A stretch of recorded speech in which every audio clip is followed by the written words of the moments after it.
Somewhere. Because, yeah, I'm just that thing. We don't have it around here. Sorry. It's not quite my way. Fine.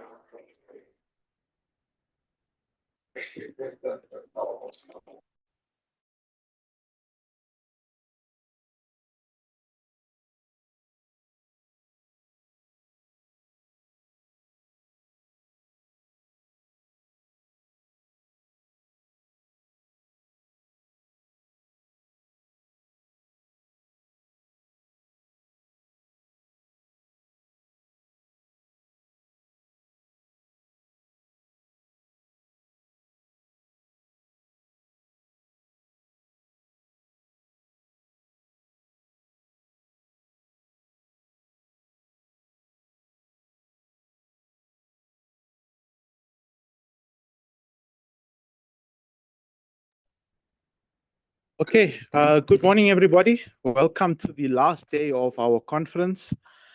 I hope everybody had a good night's rest after a very wonderful dinner last night. To get kicked off, we have Professor Sekazi. I don't think he needs a very long introduction now if you've been following. And he's going to be talking to us on the comments of the Geopolitical Conceptual Design Report for the African Light Source.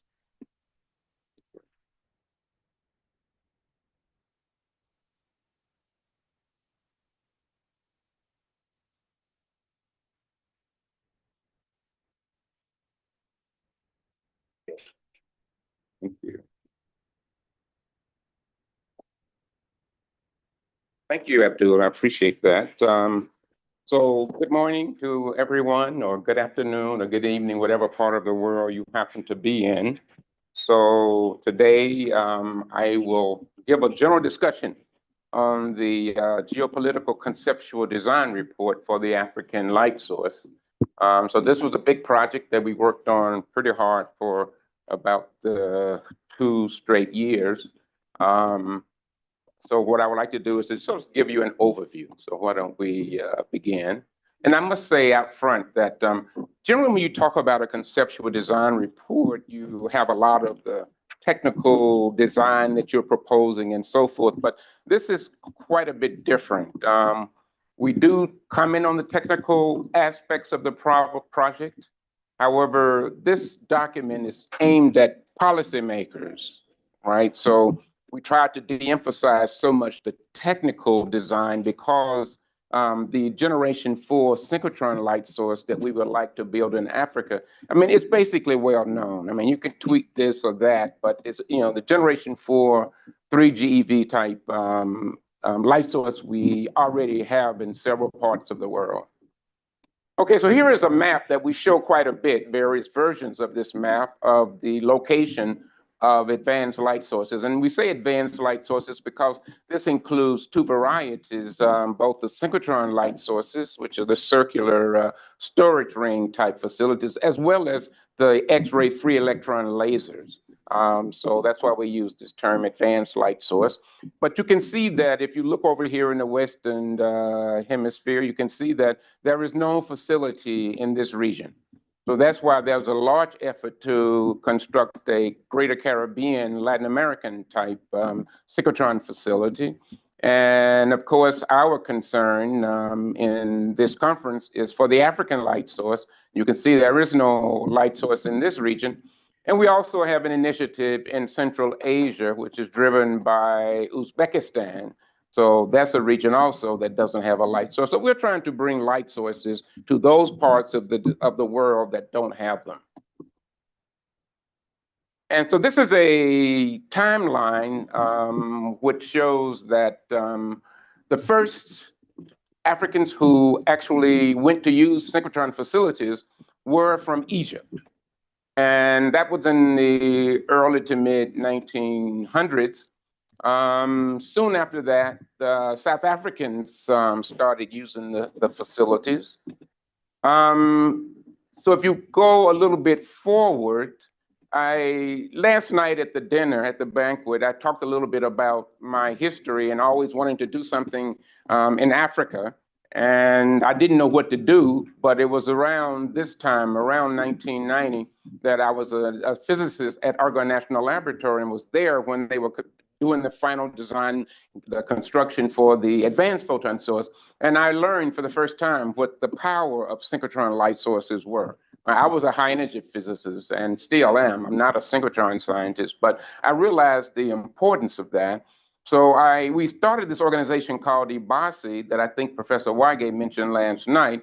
And I went to EBASI and said, one of the things we can do is to try to bring a synchrotron light source to Africa. And we decided the first thing to do is to go and enhance local infrastructures. So we wanted to go there and to try to build laser facilities. And then in 2001, we established the African Laser Center, which is still going extremely well. And at that time, I chaired the writing of the strategic and business plan and was able to convince my colleagues that we should include a Pan-African light source, synchrotron light source, as a long-term goal. So not a lot happened, and though people did a lot of talking and so forth, but that was an important meeting. That's not on this work roadmap, but that was an important meeting in 2011 of what was called the Synchrotron Research Synchrotron Roadmap. Okay, Synchrotron, it's SRRI, Synchrotron Research Roadmap Implementation Committee that was run by our good friend in the back, Professor Teppo, and also Simon Cornell at the time. I think you were the president of the South African Institute of Physics. But we held a workshop here in Pretoria. And one of the outcomes of that, we wrote a document. I don't know if that document is still in existence. Okay, but I remember at that time I chaired the writing of a document which will summarize the outputs from that. And one of the outputs was for South African to become a member of the European Synchrotron Radiation Facility. But in a way, so after that time, under the leadership of Professor Simon Cornell, we started the real march forward, and we had this conference in 2015 at Grenoble. And you can see things have developed since that time. So that gives you sort of the early roadmap. Now, Professor Cornell gave you a roadmap that included after that time. So this is that first conference that we had in Grenoble. You can see the calling stick for the conference, which is over here. And each person before speaking had to raise the speaking stick. And so it was important to note that Francesco Sette, the Director General of the ESRF, invited us to the ESRF for this conference. He also was at that meeting that we had in 2011 in Pretoria. And he, at that meeting, urged South Africa to become a member of the ESRF. And so we had that meeting in Grenoble. One of the most important outputs of that meeting was the Grenoble resolutions. And these gave the reasons for an African light source. And I might call your attention to the first one. Advanced light sources are the most transformative scientific instruments, similar to the invention of conventional lasers and computers. And that is the fact that they impact so many different disciplines, biology, just about anything you can think of. So they are extremely transformative. And so they're revolutionizing just many fields. And the community of researchers around the world are striving to construct ever more brilliant or bright synchrotron light source facilities and X-ray free electron laser facilities. So Africa has to get in the game, because you can see as impactful as these devices have been, we're now moving into a different generation, right? So we have to get on board. We have to do it as quickly as possible.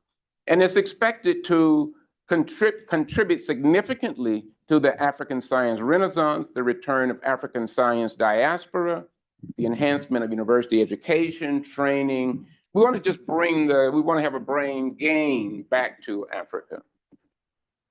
Okay, and at that meeting in 2015, we had the endorsement of the President Akufo-Addo. He said he would champion this project to other heads of states across Africa.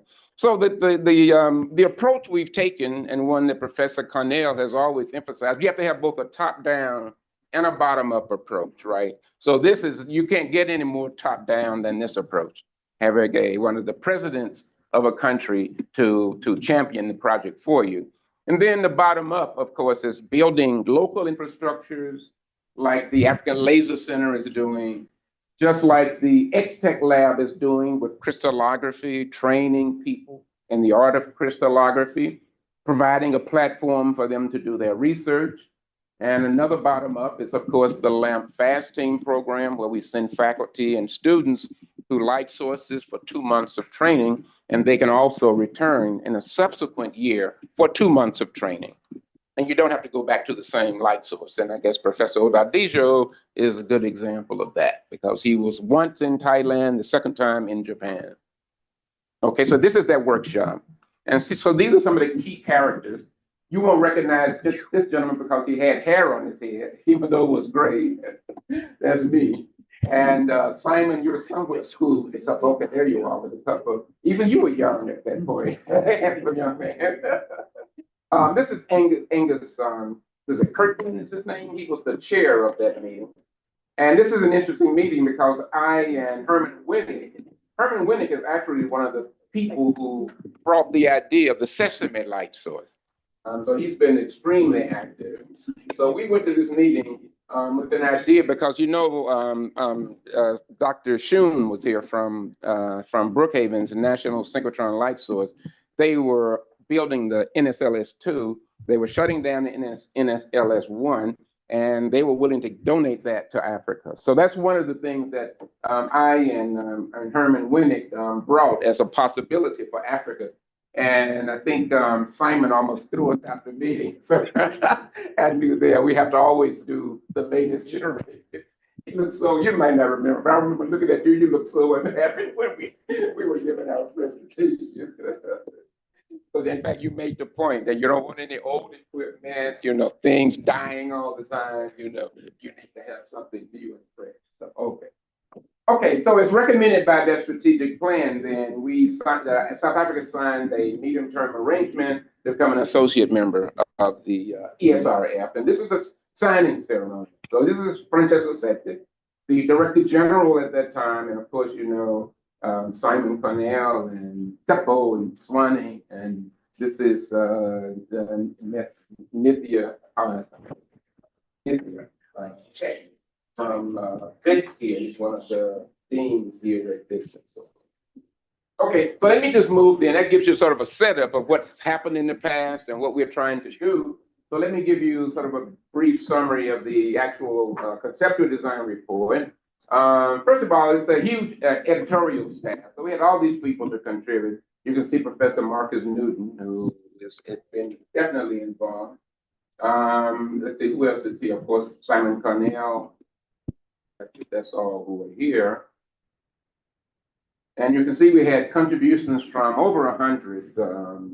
This is not even an exhaustive list I gave up, but this is, we've had, you know, many people contributing.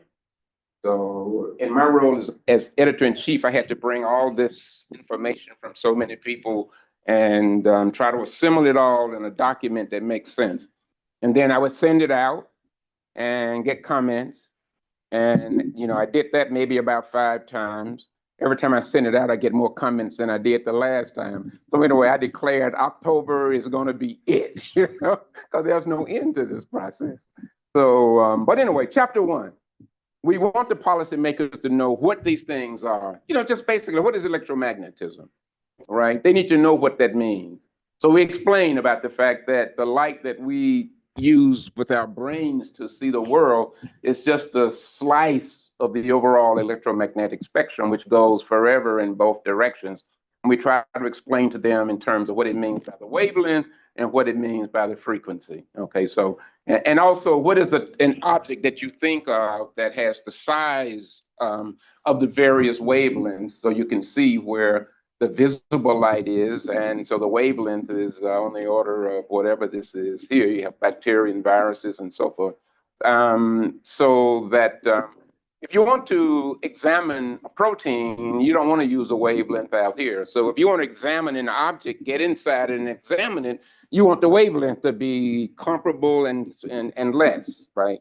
And I like to give the example, if you want to find out what's going on in this room now, so a space alien wouldn't want to send an ant in here, right? It wouldn't send an airplane in here to find out how you want a little smart little ant to come in and take notes as to where you all are sitting and so forth. So that's the thing we want to impress upon the policymakers. If you want to study proteins, you have to get way down here in this wavelength or this frequency.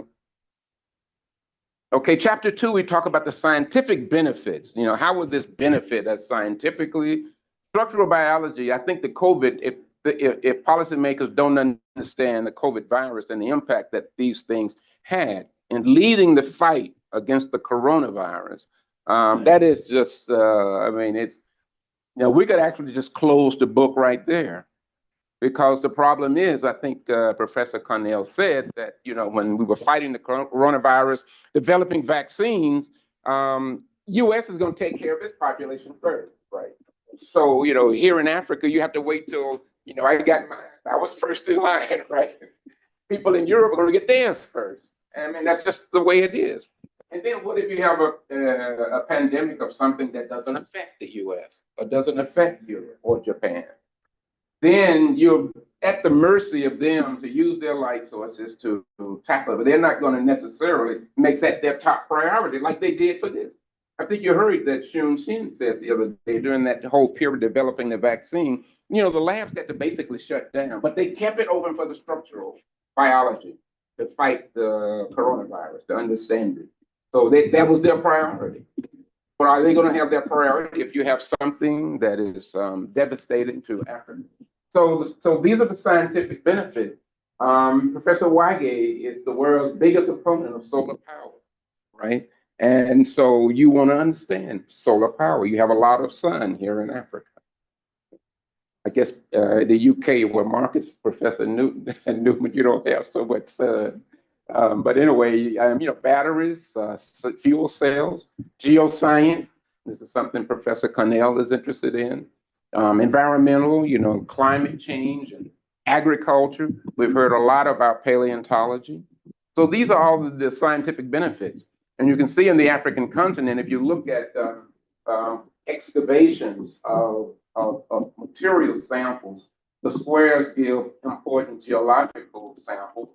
Geochemical samples are in the down type thing, but we've talked a lot about paleontology. So these little dots show where they have been important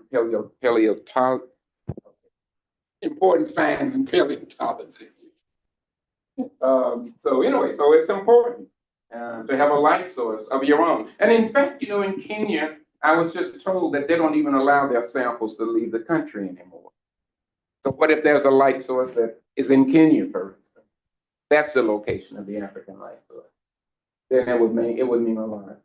Okay, okay, so finally for socioeconomic benefits, if you look at an advanced light source as a large research infrastructures, these kinds of infrastructures didn't really exist previously. So these are some of the stages that we went through of these large infrastructures. For instance, right before I was born in 49, even though I looked like I was born in 69. I was born in 49. But in that period, during the time I was a little boy growing up all the way into, you know, the end of high school, entering college, the idea of big science facilities were more security related and more sort of national ambition. So it was in this period in World War II, the Manhattan Project was the first real big construction project to build the atomic bomb in the US. And also, as we moved into the 50s, the space race, you know, national ambition, you know, the Russians were the first up. And so the US was all upset about that. So we put a lot of money in building big facilities to send spaceships, you know, from the Earth. And also CERN was born during that time, you know, national ambition. CERN came just after World War II during the 50s, bringing these European countries together who were fighting against each other. So it helped with the peace, for instance. And then we moved into the 70s, 80s, and 90s, where big infrastructures were driven by people's curiosity. And then you get into, like, I've spent my young years at Fermi National Accelerator Laboratory, where we were trying to discover, and we did discover the top quark during that time, the bottom quark. So we were just building these big accelerators to understand constituents of protons. I didn't say proteins. I got to say so. Protons, neutrons, and so forth.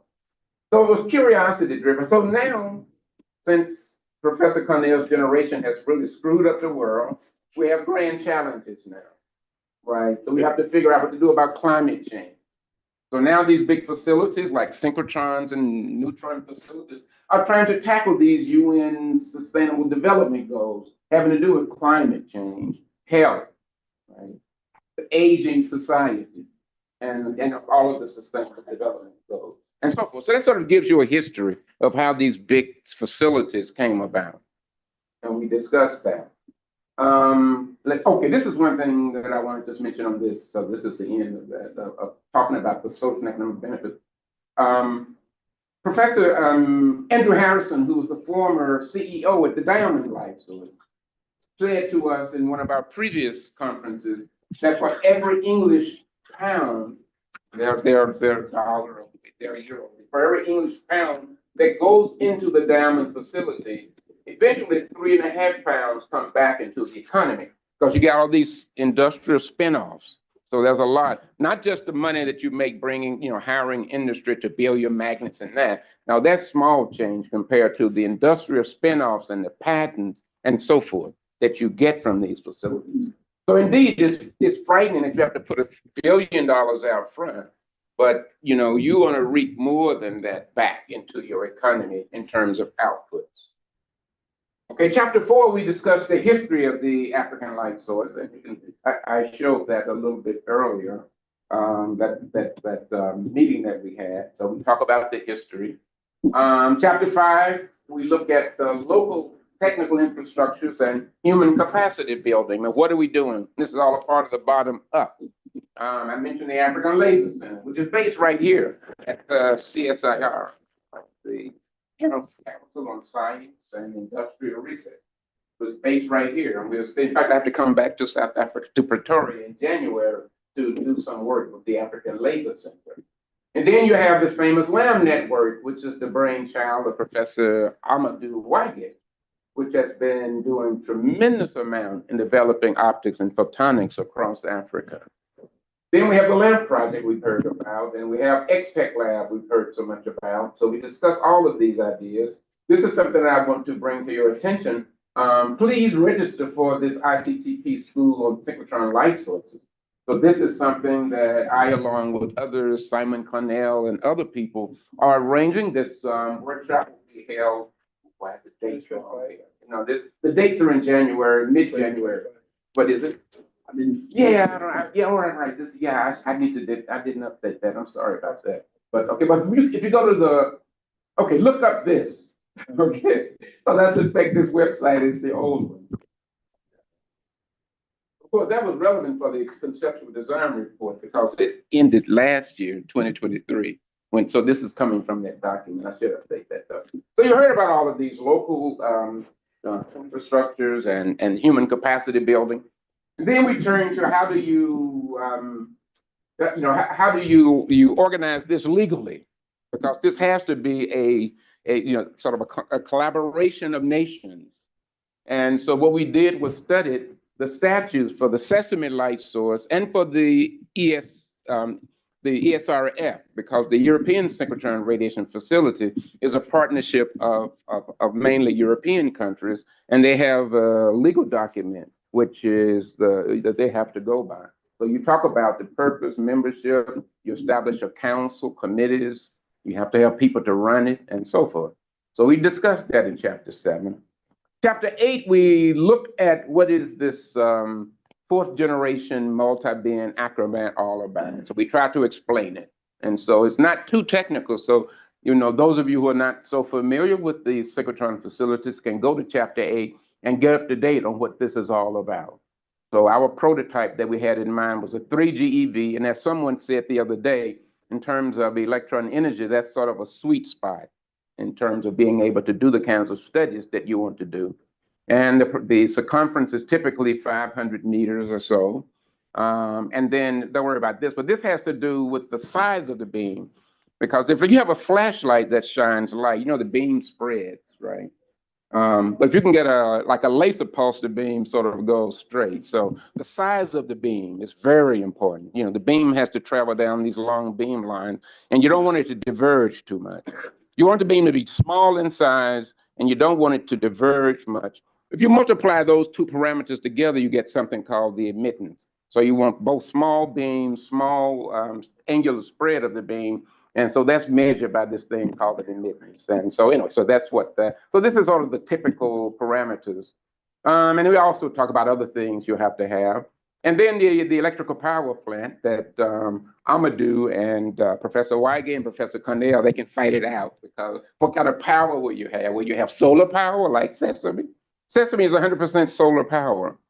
Would you do that? Okay. Okay. Or will you have nuclear?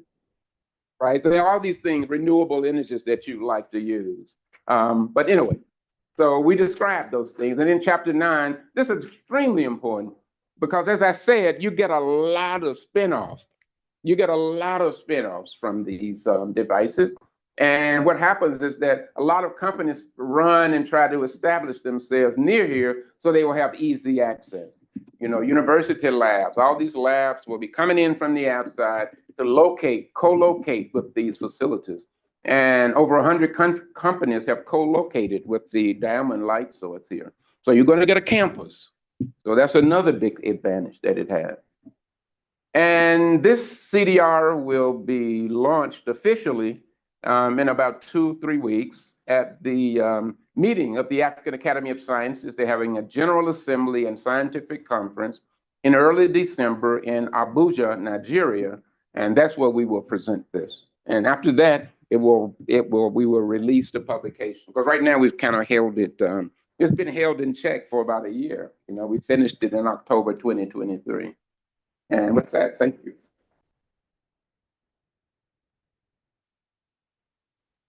Any questions? Oh, sorry.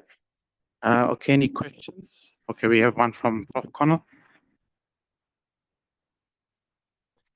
Thank you very much for your talk, Sakazi. I just want to let everyone know, it's our deepest appreciation to Professor Sakazi. He has led the development of the CDR, and it's been a huge magnum opus for him in spanning the team, and also personally doing a lot of the editing and making sure it's a document of the highest quality.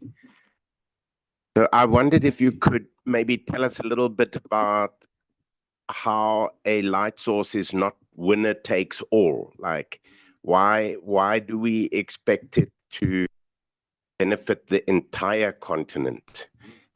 Like the Africa Union slogan is "Leave no country behind," and if you can just convince us that this is really something that will be good for the entire continent. Yeah, the nice thing about these synchrotron facilities, it's now it's working, right? Okay, let's stay with that.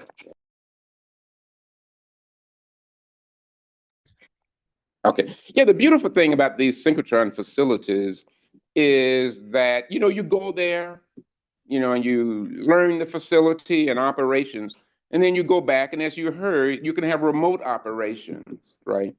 But the important thing about having a synchrotron here is that you set your own agenda. That's the thing that's most important to me, is that you set your agenda. You're not, going always using somebody else's facility. So you set your agenda. I mean, the travel costs will be significantly reduced. So the point is, you would have, as you saw, thousands of users per year.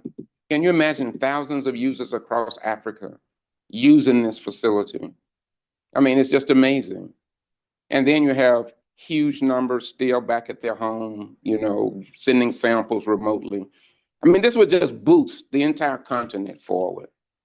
It would be great if it could be in the middle of the continent because of the travel and all of that. I don't know what the travel is like, but being in a place like Ghana or Kenya, it gives an easier access. But that's what I think, the prioritization of the research program, I think, is the seller. And to have thousands of researchers across Africa under that prioritization, I think it would just be, I just faint if I saw it when this happens. Right. Oh, yes.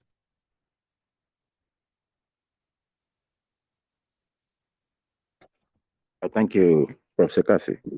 Yeah, I just want to ask, did we include what I refer to as the environment, the description of the environment for the location of the African light source? We are what we expected. Like I asked Gian the question the other time, he was trying to say the reason why it was in the Jordan. It should try to explain for us here. Did you put it in our You mean where it should be located? Not where. The characteristics of the country, what we at least for the African light source to be situated. I believe there is a general feature what they normally determine before they can say this place is qualified. That is a part of our CDI. I'm just trying to. We actually did, get into that part. But one of the things about the CDR is that we've presented a document, and these are important questions. So we need more documents. In fact, I've talked to different people here about the CDR, and people raised, I think Professor Marcus Newman raised some questions, and I said, that's important, but we didn't include it. But we have to have a lot of offshoot documents, right? And we have these strategic task forces that we've set up. What do you call them? Task teams, or however you call them, committees, that are going to address a lot of these things. And these committees are going to be giving reports at this conference in Abuja. But these kinds of questions are extremely important. We have to do just like what we're trying to do in Puerto Rico, convince the government to do feasibility studies. Is this location, is the land here? I mean, is this, it's the geologic history of this location. So, yeah, so we have to decide, maybe about 5 countries who may be interested, do a feasibility study and see how easy it would be to locate it there. And people shouldn't be afraid of earthquakes. I mean, California has 2 light sources, right? And we have earthquakes there. Yeah. Yes. Okay, he was first. Skazi,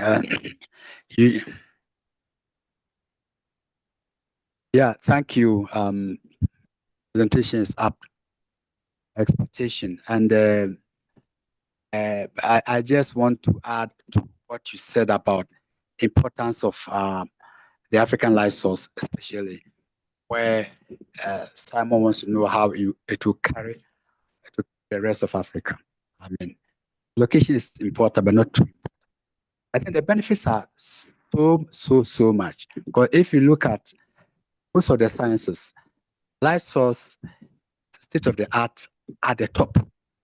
I mean, you can see many of all the branches of sciences can have some of their solutions to some of their problems being carried out at light sources. So the rippling effect, I think, is that it will make African scientists much more on top of their job. You have a rippling effect, having many scientists being trained all over Africa.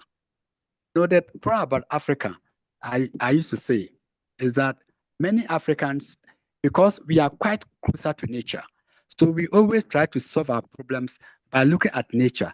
But somehow a lot of spirituality is involved. Many people look at spirituality, religion, in looking at solutions to their problem rather than looking at science.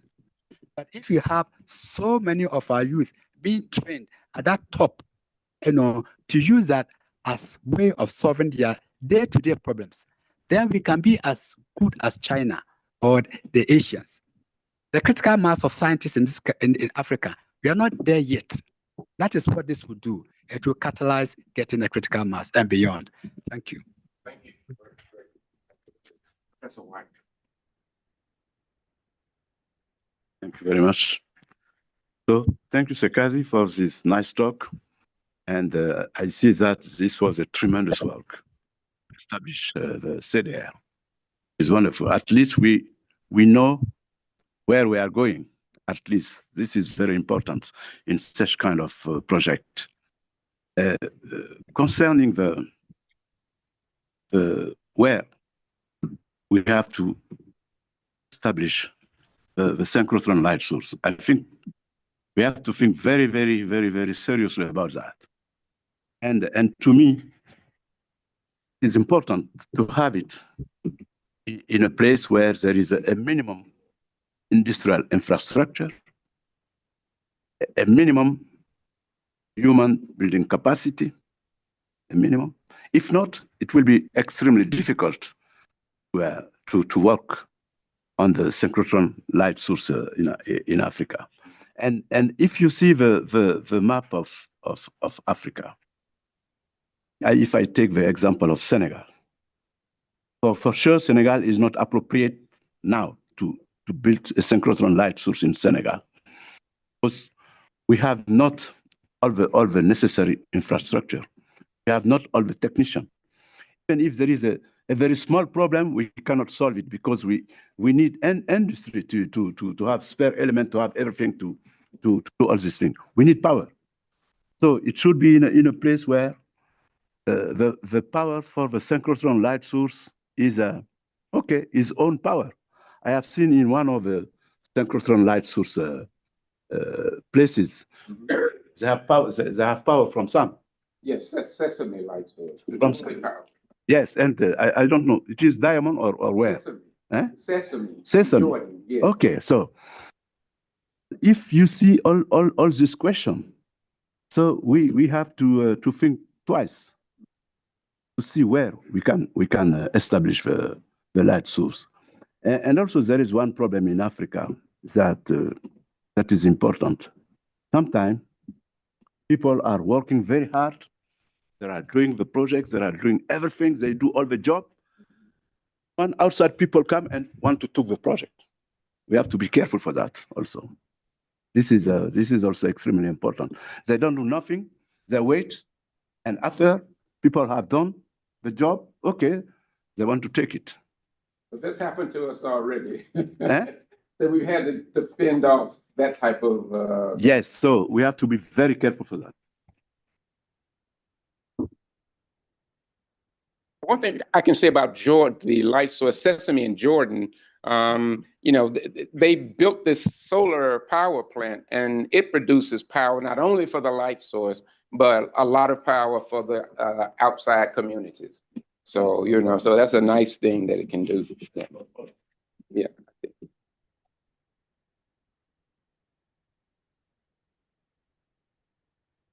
Thank you, Sikazi, for the interesting presentation. Mine is to just add on the reply you gave, Philip, regarding the location, that the executive committee did decide that at this stage you won't be going into the details of the location as to where it will be located. But we do have an idea of the factors that will be considered when such a decision is taken, or when the countries are bidding to host that. Well, one of them energy supply, rail traffic, the ease at which the place can be accessed. The country needs to be politically stable. And are there any flights going in and out? Is it difficult to get there? So those were just the factors that we sort of looked at, but not in detail. But so when that time comes, we'll be judging the bidding countries along those factors. Thanks.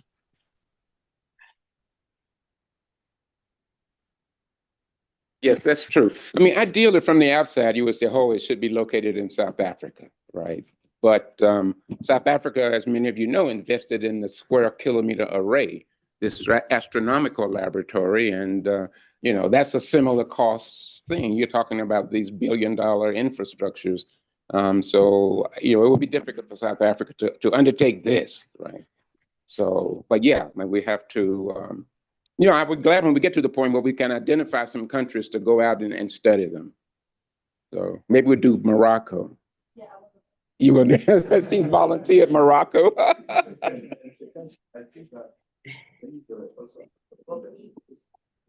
If if for the establishment, suppose one country is going to give $100 million. So you will say, okay, it will be here. So we have to see also this problem. Oh, yeah, no doubt about it. No doubt about it. Country steps up at that level, definitely. Okay, do we have any questions from the online audience? Okay, thank you so much, Prof. Sekazi. It was a very interesting presentation. We have our next speakers. Okay, we have them online. This will be an online presentation. We have Dr. Paul Aiden and Dr. David Dunning. They're going to be speaking about the UK X-ray free electron laser, the overview and the science case, and the interesting work that they've been doing there. If you guys are ready, you can start your presentation and you can go ahead. Good morning. Hopefully you can hear me from what is a cold and snowy north of England. So thank you for accepting our talk. I think in light of the discussions that have just been going on, it all sounds very familiar to what we've also been going through over the last sort of 18 months with our own conceptual design report. So just before I start on the talk, I just thought I'd introduce myself and Dave as well. So we both work in the north of England at Daresbury Laboratory. We're a sort of a small campus where we have a couple of small accelerators on site, a 250 MeV sort of test facility. And we are also in the process of building a new facility, an ultra-fast electron diffraction imaging facility. We have our sister site, which is located in Oxford, which we've spoken about a lot over the course of the week. The Diamond Light Source is co-located there, along with the UK's central laser facility. So we've been working on this conceptual design and options analysis report. So it's got a little extra sort of add-on there, and it's fundamentally on how we would deliver next generation X-ray free electron laser access to scientists. So this process has been going on for a while now. The UK actually started this in 2016 with a strategic review, closely followed a couple of years later by becoming a full member of the European XFEL, which, for those who don't know, is in Hamburg. It's a superconducting machine that became operational around 2016, and after that, in 2020, we then produced a science case to see what the demand for and the requirements were for UK XFEL. So as you can see here, I've put these on this timeline where you can kind of see that XFELs are sort of broadly relatively new. They are still an emerging technology. The machines that are currently in existence, LCLS, Fermilab, Sackler, Swissfel, so on and so forth, are only come online in the sort of the last couple of decades. And then the machines that are planned, LCLS, HE, and Shine, aren't due to come online again for the next 5-10 years. So it's still an emerging field, and that's why we feel that the next generation aspect of that is what would make our machine stand out a little bit more. So in 2020, the science case demonstrated that there was scientific need for next generation access. You can download the UK XFEL's full science case at this link here, or at the xfel.ac.uk website, but it's kind of broken down into these sort of 6 broad areas: the physical sciences, the chemical sciences, matter in extreme conditions, life sciences, nano, and quantum and engineering applications. And then each section then sort of talks through how we feel and the community thinks that there is a requirement beyond synchrotrons to deliver a much higher access and real-time access to this sort of structural and electronic dynamics at the attosecond scale. So you can see here we've sort of laid out those science areas and some of their applications against what is currently available at synchrotrons, sort of down to the picosecond timescale, allowing you to access things like, excited modes, thermal equilibrium, sort of material damage, spallation, melting, things like this, secondary, tertiary structures in molecular, such as the COVID vaccine, for instance, and things like that. But then current XFELs allow us to kind of, sneak into the attosecond, really working down in the femtosecond timescale, looking at electron ion coupling, lattice dynamics, vibronic coupling timescales, valence electronics. But being able to step that up another step and be able to access nuclear processes and inner shell electron dynamics is what we feel is going to be a sort of the next generation. So we've spent some time over the last couple of years sort of identifying what that is and distilling that from the science case. So we feel that a transform limited operation would allow us to get fully resolved dynamics, at the combined limits of temporal and energy resolutions, high efficiency step change in the facility with operation into multiple end stations. So at the moment, you look at synchrotrons with 30 plus end stations, and you compare that to the current range of XFELs, which only have, 3 beam lines to 5 beam lines, and it doesn't provide the significant scientific throughput that an expensive machine like this might warrant. If you're talking 100-200 million pound a year operational costs, to have only 3 beam lines doesn't really seem like a good value for money per pound per science.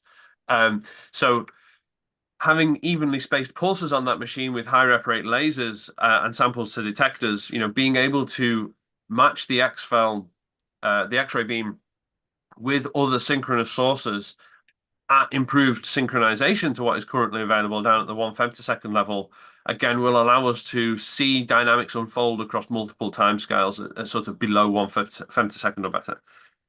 Also, as well, this ability to be able to combine 2 different color X-ray sources from 2 different beam lines into 1 end station is something that the scientific community sort of put forward as something that they thought would be extremely useful to be able to pump probe at different X-ray wavelengths.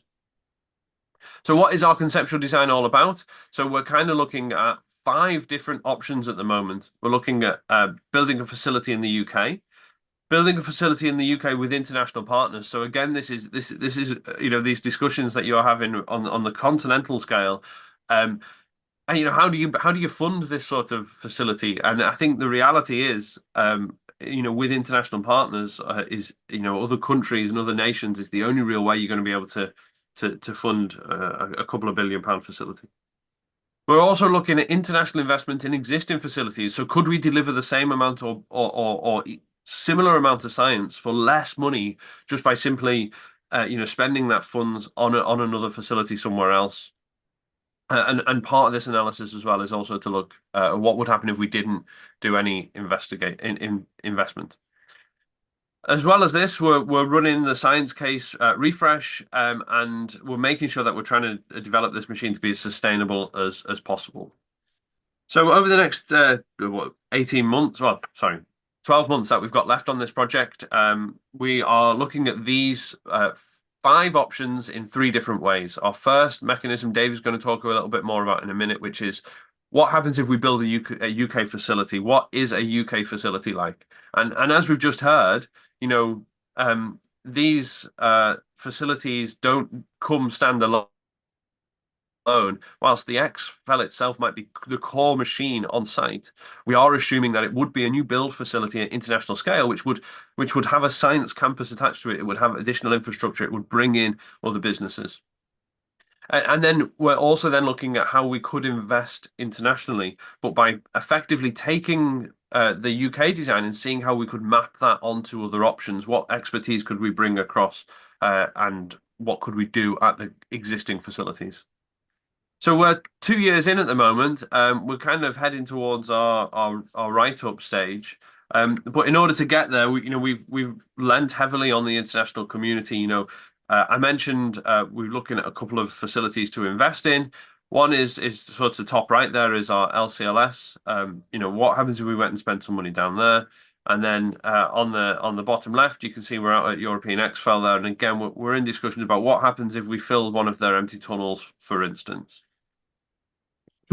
In order to be able to sort of get to that next generation definition, as I mentioned, we've been holding these town halls, which, as I said before, like very similar discussions have taken place around there. Where is this machine going to be located? How are you going to fund it? What are the additional items are going to be needed? It's slightly different, obviously, in the UK, but we're still, concerned about, will the machine be able to connect to the national grid? Will we be able to build a solar farm to power a significant proportion of the machine?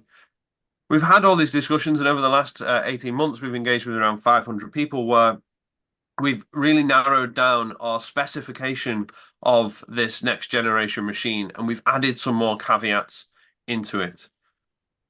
And with that, I'm going to hand over to Dave, who's going to talk a little bit more about the technical aspect of what our facility design actually is. So I'm going to stop sharing, and hopefully then Dave can take over.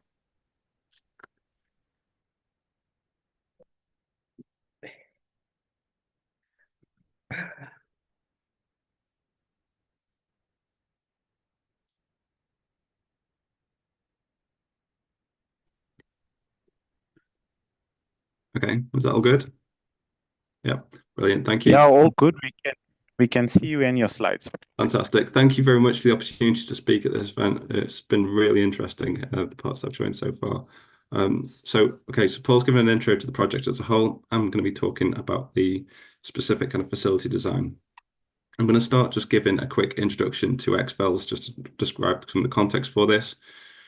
Obviously, it stands for X-ray free electron laser, and it means that the free electron part of this means the electrons are not bound within atoms, but they're freely propagating in the particle accelerator. So you have an electron source, which needs to be a very bright source of electrons, typically about like 500 meters to a kilometer of linear accelerator to take those electrons to about 10 GeV. And then they go through these long undulator magnets, something like 100 meters long, 10 centimeter period or so. And the electrons take this undulating trajectory and they emit radiation, in this case, kind of soft to hard X-rays. Now, the electrons at the start of this process are randomly distributed within the bunch, and the radiation they emit is incoherent and relatively low intensity. And this is kind of similar to the radiation you would get from a synchrotron. But as you go through this very long undulator in a free electron laser, you get the radiation the radiation that's emitted at the start starts to modulate the electron density, something like this. And that means the electrons then emit coherently with orders of magnitude higher intensity. So that means we get very bright, short pulses of soft to hard X-rays out from this process. And the peak brightness of this can be orders of magnitude brighter than synchrotrons. So that's the kind of really positive part about AfLS, is that they can this very bright source. But there are a number of challenges and opportunities that Paul already touched upon. They are still quite a new technology. So the first hard X-ray FEL was LCLS in 2009. So they're still kind of the first generation of these machines and still lots of challenges to overcome. So the first of which is that the lasing process that I talked about, it spoils the electron bunch quality. So unlike a synchrotron, you can't reuse the same bunch many times. You can only use it once. And that means that AfLS are based on linear accelerators. And that means it's less straightforward to serve many simultaneous experiments. So a big facility like European Exfel will typically have, it has 3 undulators. So we can typically serve something like 3 simultaneous experiments, or maybe a little more. But the opportunity for a next generation machine, so where machines like European Exfel can go in the future and where a UK machine could go, is that the repetition rates are increasing up towards a megahertz. And this enables them to multiplex to more simultaneous experiments and have higher average power and so on. Another challenge with AfLS is that the pulses, at least naturally, are very far from being kind of high quality transform limited pulses that you would like. They're these kind of spiky pulses with phase coherence within a spike, but not between spikes. And what we'd like is really nice, smooth, controllable pulse properties. And there's a lot of work being done at places like European XFEL, LCLS, and the other XFELs to demonstrate these techniques. And these are what we want to build on and become kind of regular operation in the next generation of machines. I'll just say that these two things go hand in hand. So increasing the capacity gives you more time to do these advanced capabilities. So just talking about the top level facility design choices for a UK XFEL. We've done a lot of work talking to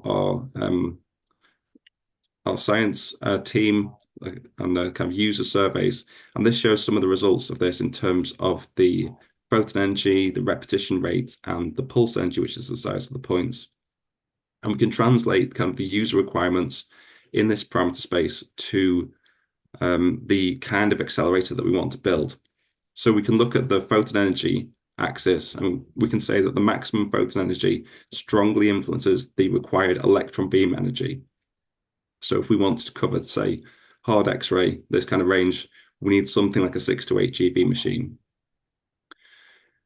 The repetition rate is largely dictates the type of acceleration technology. So the kind of many of the first generation of XFELs are around about 100 hertz down here. So that can be catered for with a normal conducting accelerator. But if you're talking more 100 kilohertz to a megahertz, you need a superconducting machine up here. So the requirements suggest that something like an 8 GeV superconducting RF LINAC operating at about 1 megahertz would cover the majority of this parameter space. There's, of course, exceptions to this, particularly matter and extreme conditions in the bottom right corner would like to go to higher energy at lower repetition rate, and we think about that as well. So what this superconducting technology and high repetition rate allows you to do is implement a step change in the simultaneous operation of multiple end stations.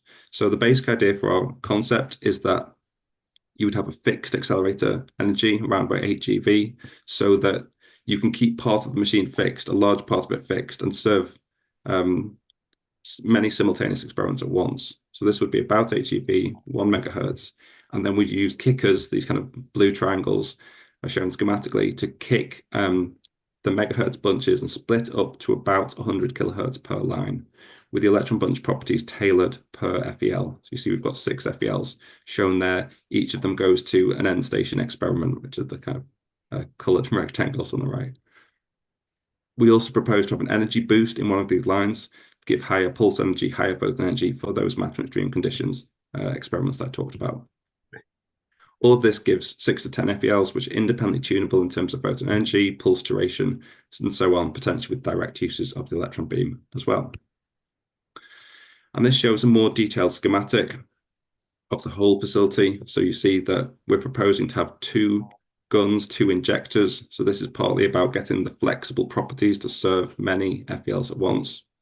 We have this relatively fixed 8 GeV superconducting LINAC. And then we have this distribution system that takes the electron beam and divides it to approximately 10 FELs. And I think this aim for about 10 FELs is the general direction for superconducting XFELs. LCLS in the US has a plan to go called LCLS-X, which proposes about 10 FELs. European XFEL currently has space for 5, but has land that it could build more. Shine in China is being built with 3, but with space for 6. So we think this is kind of the general direction these machines will go. And you can see then you've got a host of end stations on each side of the fan and matter and extreme conditions further down with this booster built in. So for much of this process, we've been thinking just in terms of 6 FELs to cover this space, because you might not have all of them to begin with. So we've kind of distributed these FELs across this photon energy range, so kind of across a wide range from soft X-ray, tender X-ray into the hard X-ray. And noticing that as you go to the very hard X-rays, we propose to go to lower repetition rate. Most of it will be 100 kilohertz. And then we had this we're having this process of defining what the end stations experiments would look like on this kind of machine. And we've come up with this list of end stations based on what exists at the moment at existing facilities and what we think could exist on a kind of 10 to 15-year timescale. And we've distributed them on this plot in terms of photon energy. So you can see there's things like attosecond station, spectroscopy, there's the matter and stream conditions, time-resolved X-ray diffraction, and scattering and so on at the higher photon energies. And to cater for all of these different experimental stations, we need to produce pulses with a range of different output properties. So the figure on the right shows another parameter space, this time in terms of photon energy on the bottom and pulse length on the vertical axis. And we're trying to cover a very wide parameter space. So to do this, we need a range of different techniques. So each of one of these is kind of a specialized FEL technique. And basically what we propose to do is we have at least 6 FELs that I talked about, each of which covers part of the photon energy range. And then each one of these FELs has a short pulse mode and some kind of long pulse mode. And depending on the photon energy, you need a different type of technique, but we think this can be done to effectively cover this parameter space. There are other kind of major key capabilities of a next generation machine that I don't really have time to talk in detail about, but just to kind of give an overview of, there's the FEL for matter and stream conditions, a key part of which is having a very high power laser co-located with the accelerator. We recognize that next generation XFELs are expected to be some of the biggest data machines on the planet. So when you're talking about a machine that operates at 1 megahertz and has like 10 experiments or 10 simultaneous experiments with 100 kilohertz per experiment, it's kind of unprecedented requirements in terms of data rate and scale. And there's a real challenge and an opportunity here in terms of combining these machines with AI and exascale computing and so on to make the most of this high data rate and kind of underpin the next generation of AI as well. We recognize that the next generation XFELs, that they are laser facilities as well as an accelerator facility. So many experiments combine conventional lasers like high power, high rep rate lasers over a wide range of wavelengths with the XFEL. We recognize that 2-color capabilities of 2 FEL pulses combined, so soft X-ray plus hard X-ray, for example, could be a key feature of a next generation machine, and we're working out how to do that. And also direct uses of the electron beam, for example, looking at things like plasma acceleration, we see that as being kind of the next generation upgrade to these machines, that you could have those to boost the energy, boost the brightness of the electron bunch, produce even shorter attosecond pulses potentially in future. So this shows some progress with the layouts, which I kind of talked about already before, the 2 photo injectors, at least 6 FELs with space for 10. And we're currently investigating kind of flexible bunch charge and compression modes to serve those. A few more pictures on the layout. So this shows a schematic in the top left of the photo injector.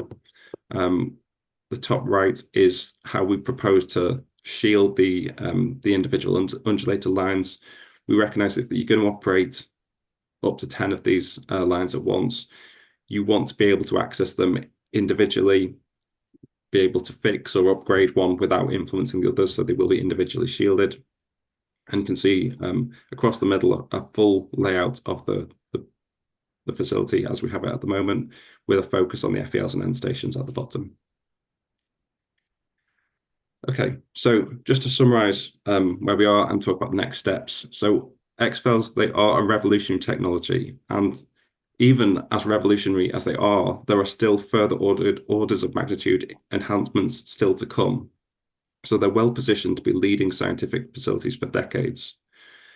The UK users and the accelerator community are highly enthusiastic about these next generation XFEL capabilities. It's enabled by the superconducting RF acceleration, by the high rep rate sources, the laser sources, and the advances in data, AI, exascale, and so on. And we also recognize that there's clear demand for more regular access and reducing the barriers to entry to these kind of machines. But clearly, these are major investments. So our next steps are to compare the socioeconomic benefits of investing in the UK versus international investment options. We are identifying the key R&D areas to underpin these next generation machines, including those to improve sustainability and reduce cost, including like energy cost, energy usage. This phase of the project finishes in October 2025. So at the moment, we're planning for a technical design phase and trying to get partners on board for that. So thanks very much to all the institutions who are involved with this. This shows all the people involved in our team. So thanks very much to all those who contributed to this. And thank you very much for listening.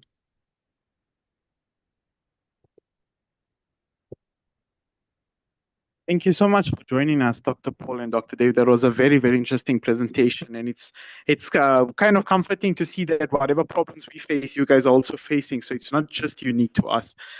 So that's very awesome, very good to see.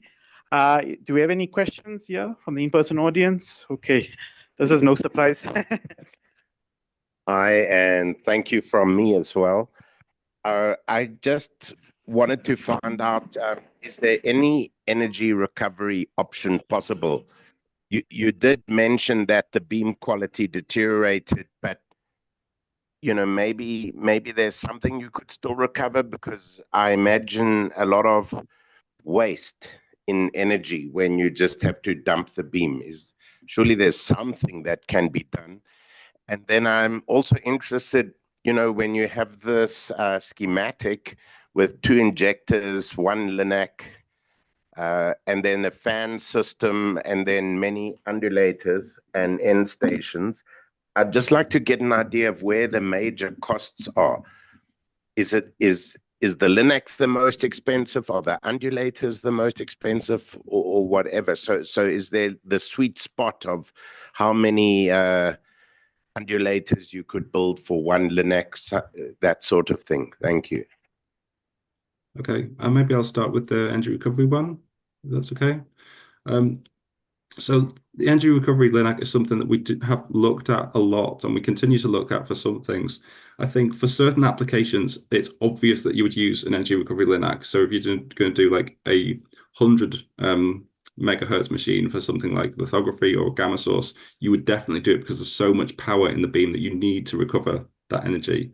For a facility like this, where there's a lot of other power usage beside the beam, what we've done so far suggests that the power of the beam itself is on the order of kind of 5 to 10%. So dumping that is a trade-off between the power saving versus the complexity.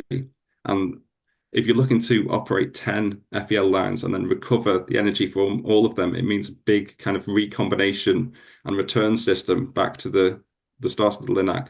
So at the moment, our view is that the complexity and cost of doing that is not worth the power saving that you get, but it is a fine balance between what your repetition rate is. With a 1 megahertz machine, we think it's not worth doing energy recovery linac, but in future, if you're going to consider even higher repetition rate machine, it might tip that balance.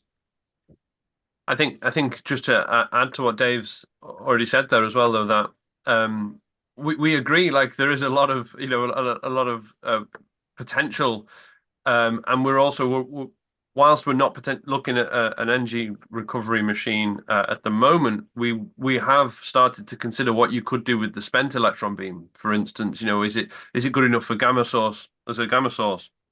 Could we use it to generate kaons? Or even one of the beam lines, when potentially not in use, can we exploit the electron beam line without using the FELs? So yeah, it's a really good question, and it is a difficult trade-off. And I think at the moment, as Dave said, we're not looking at that, but we are trying to consider other options. To answer the second question, so at the moment we haven't done an accurate costing of what the machine is likely to run. That's sort of scheduled for early next calendar year. We're sort of anticipating it around to be like a 2.5 ish, 2 to 2.5 billion pound machine. So it's a big facility. I think the biggest costs probably do come during the construction period are likely to come from the superconducting linacs, so the superconducting cryo modules and the RF system that operates them. They're likely to be our biggest cost. Of course, then also you've got the just large infrastructure costs that comes with the machine anyway. From the undulator section point of view, the way that we currently actually have them designed, I mentioned about this two-color recombination, combination of the AfLS, is that in isolation they're not a particularly expensive part of the machine, so that we currently have a framework that would allow us to add additional FELs in next to the existing FELs as a future upgrade path should we decide that we want to combine more than one more than two FEL lines together. So hopefully that, yeah, maybe I've skirted around your question a little bit, but I think that's the best at the moment that we've got. We'll know much more next year. Thank you. Okay, any more questions from in-person attendees? Okay, no one. I see Lawrence has his hand raised up. You can go ahead, Lawrence. When we talked about this before, hi Paul, hi Dave. We talked about this before about how your options 1 and 2 might in reality be conflated in that every facility is an international facility, whether no matter what you do.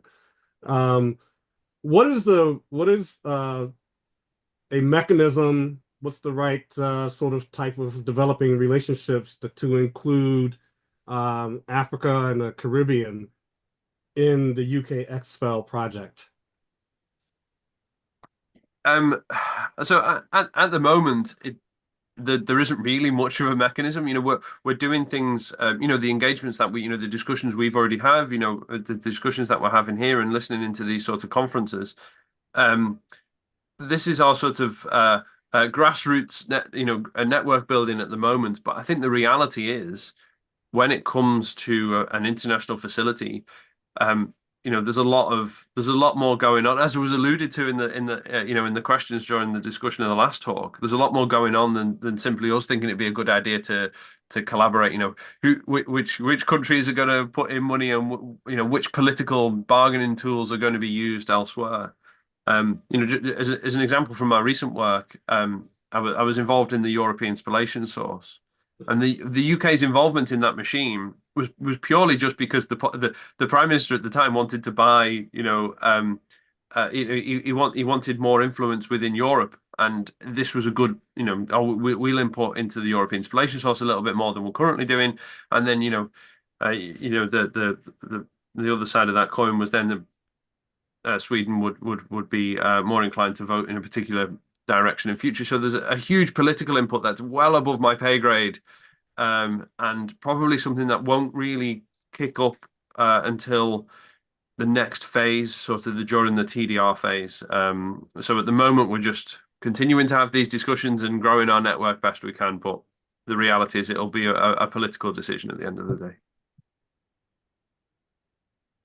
And I also wanted to ask about sort of the role of theory, of condensed matter theory, I guess the atomic physics theory. Do you have like a group of theorists that you sort of talk to every now and again? Can I do that one maybe? So I'm not a user of AfFLS myself, so this is just kind of what we pick up from the discussions we have with users, that there are a number of key theorists within the UK and who they connect to internationally, and they seem to be massively oversubscribed. From what we hear is that all of these experiments are difficult and need interpretation, and theory is a really important part of that. So I think as part of the process of expanding the community, you need to expand the community of theorists as well. And we're proposing to have a workshop early next year sometime to gather the existing interests in this area and talk about how we build that community. So yeah, it's something really important to us.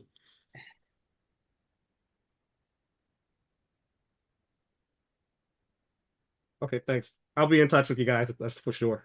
Thank you. Okay, if there's no more questions, Dr. Paul and Dr. Dave, thank you so much for joining us and for giving us such an insightful presentation. We're going to be moving. Thank you very much for having us. Thank you. Going to be moving to the next speaker. Oh, is he online? Okay, Mr. Alfred Mishi, if you're online, you can start presenting your slides.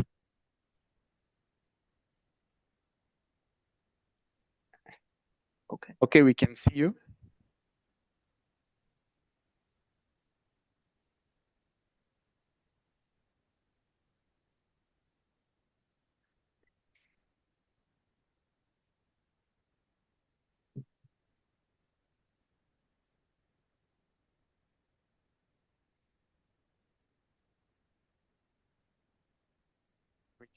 We can see your screen, so whenever you're ready to present.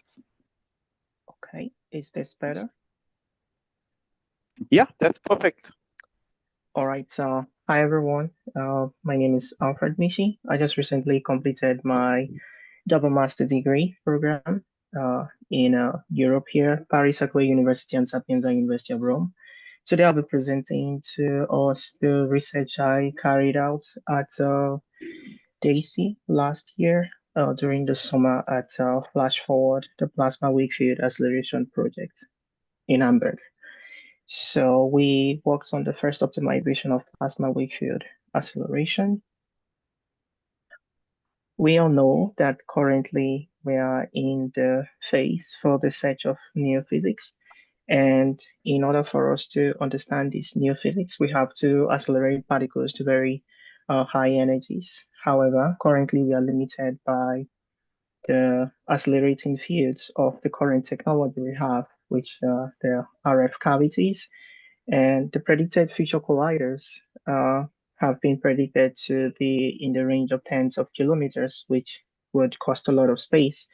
However, having a plasma-based accelerators can actually help us, as we can have very high accelerating electric field gradients in a very small plasma cell. So can we reach these high accelerating gradients and still save cost at the same time?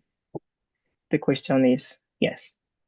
So first, I would like to explain to us what a plasma and a plasma wake field it's all about. So a plasma is just a soup of ionized gases that consist of positive ions and free electrons in proportions.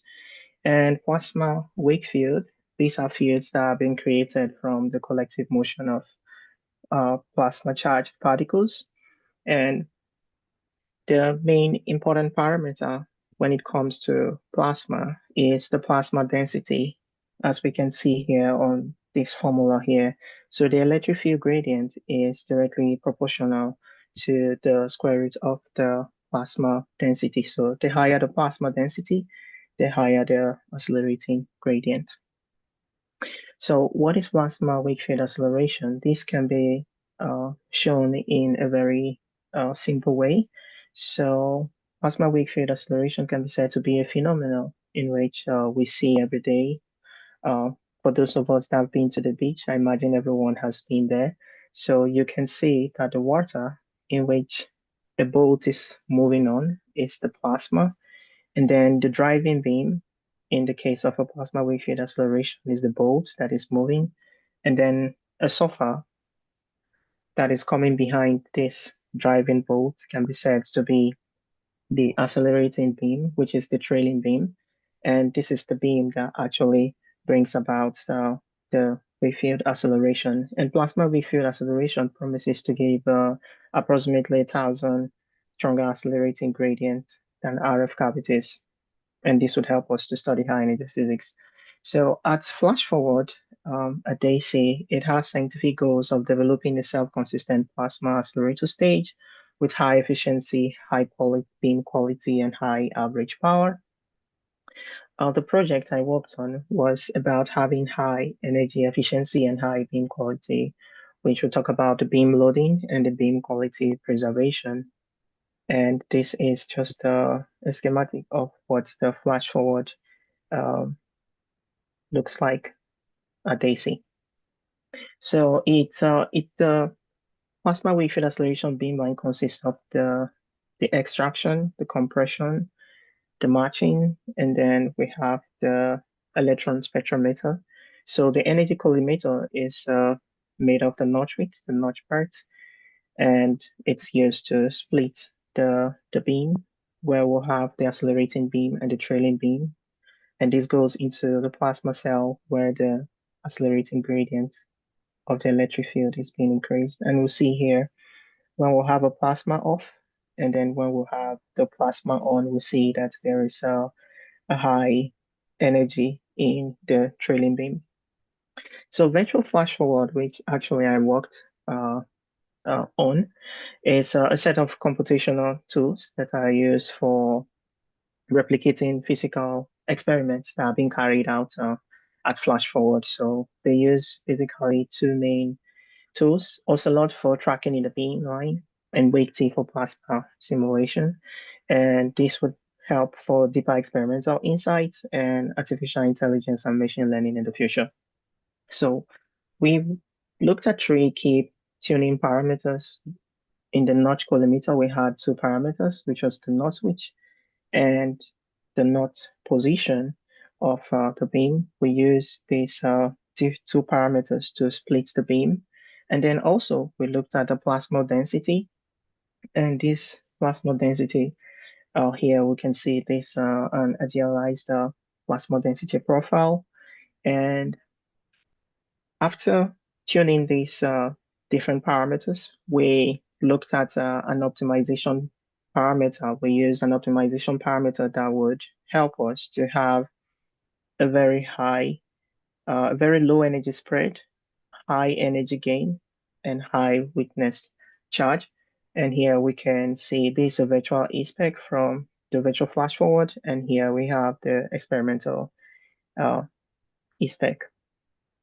So beam loading, which is what we are looking at, can be said to be a phenomenon in which there is efficient energy extraction from the driving beam to the trailing beam. However, when this energy extraction is taking place, it can lead to elongation of the bunch length of the trailing beam, and that's where optimal beam loading comes in, which is the precise tailoring of the witness bunch current profile to flatten the wake field. So after carrying out several simulations by increasing the notch width and decreasing the notch position and increasing the plasma density, we came to find an optimal beam loading working point. And this optimal beam loading working point had about approximately 100 MeV energy gain, a charge of approximately 60 picocoulomb, and an energy spread, which is around 13 MeV. And we also looked into this particular configuration to see if we could explore, it can be looked into to see if we can explore more optimal working points. Then what we did was to try to check just to be sure that what we had was actually an optimal beam loading working point. So we did further analysis to check different points. We took 3 points, the normal beam loading point, and also 2 other points at different configurations. And we see here that for this first configuration, we see that there is large energy spread, less acceleration of charge here, no flattening of the current profile. So this is not an optimal beam loading working point. And point 2, we see that point 2 has a low energy spread. However, it's occurring at very low plasma densities, and it has less acceleration of charge. So it can be said to be an optimal beam loading working point or a configuration. Then for the third point, we see here that this occurs at a very high plasma density range. And then we see there is a flattening of the current profile here.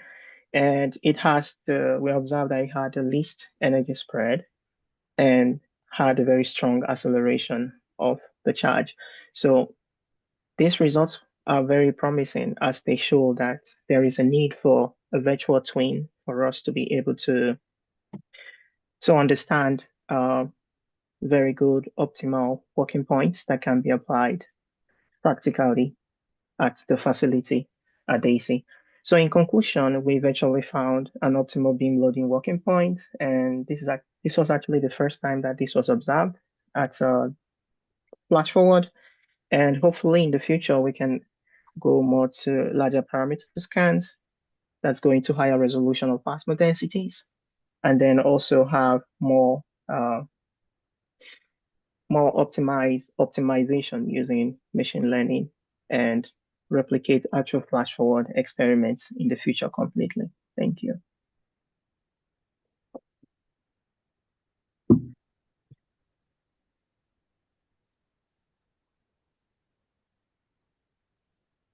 I'm done.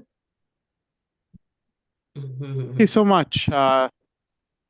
That was in good time. Very interesting work. I have a quick question before anybody else. Is Ocelot like some sort of simulation software, or is it just the algorithms that you've used in your analysis? And if so, why would you not use something like Gian4? Could you use that, and what would the difference be? Yeah, thank you for your question. So yes, Ocelot is a simulation tool. So it's not just peculiar to this case.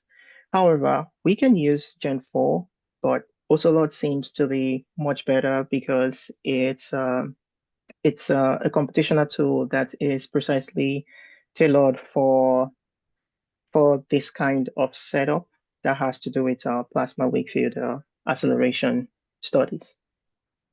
Gen 4 also can be used. Gen 4 is used largely when it comes to particle acceleration itself for Linux and everything that has to do with accelerator physics. But this is more precise to the PFWA. Okay, thank you. Do you have any questions from?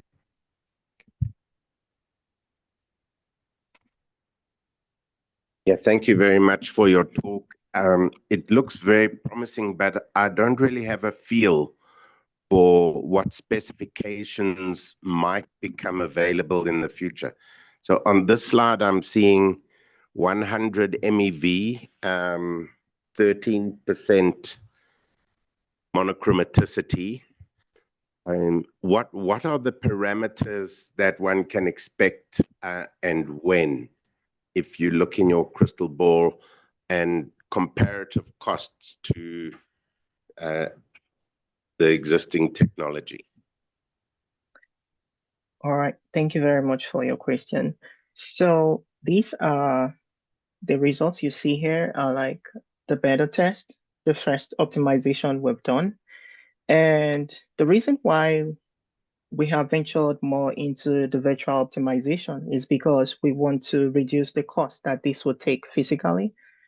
We want to know these optimal working points. So when we go to carry out these experiments physically, there won't be the need for one to have 20 beam time sessions or 5 beam time sessions to have very good results. Yeah, so the plasma wave field acceleration accelerators life or expectancy can be, for now, it seems as if it might not be possible, but it's something that is very promising. And I believe that it can be incorporated into linear colliders. And once we are able to solve the beam dynamics challenges like the ion motion mitigation and energy profile tailoring. So that's why we're doing this more virtually. So the more we do it virtually, the more we understand the cost it's gonna take, and it would help us to even do it much more better before going out to venture. So at the end of the day, hopefully it's going to be less costly than the current technology we have.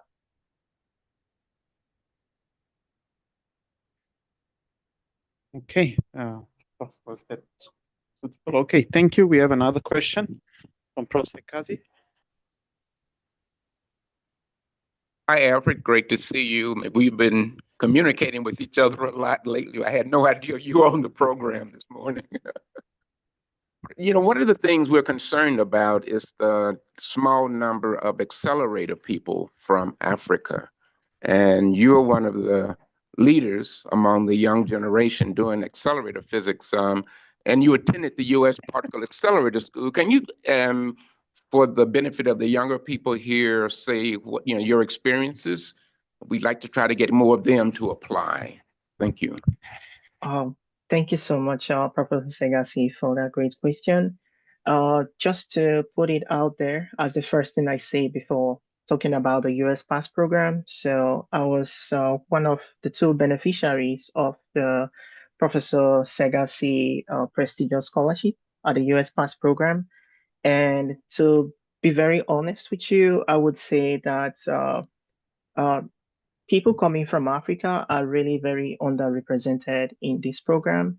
But thanks to people like Professor Segasi, there has been financial encouragement for people coming from Africa. And the United States Particle Accelerator School is the best particle accelerator school you can attend. I was in Europe for the past 2 years, and I attended quite a good number of accelerator programs here in Europe.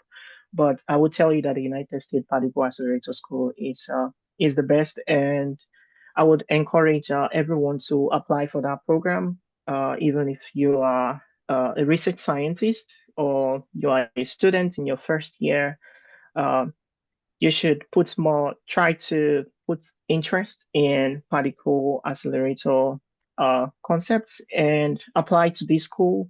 And this school is really very rigorous, high tier. And at the end of the day, you won't regret that you went through that school. And thanks to that school, I was able to meet Professor Segasi. And since then, he has been mentoring me for my graduate career, and everything that has to do with me, we've been in a very good correspondence, and he has been a very great mentor. So I would say that we should actually go out there and don't be scared of particle accelerator research or particle physics research. We really need people there, and I found that I was the only person that was actually coming from Africa that was attending that program. So I think that we can actually do better. We should just need to show the enthusiasm, and the help is there for us to reach out. Thank you. So at this meeting, we will declare you as the director of the accelerated division for the advanced light source. So you, thank you. Okay, do we have any more questions? Okay, nothing in person from the online audience. Okay, great. Thank you so much for joining us, Mr. Alfred, and for at least being a good representative for Africa abroad. Thank you so much. Thank you very much.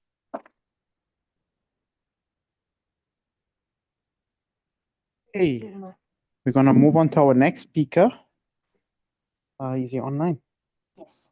Okay, Mr. David Juma, if you are ready, you can start presenting your slides.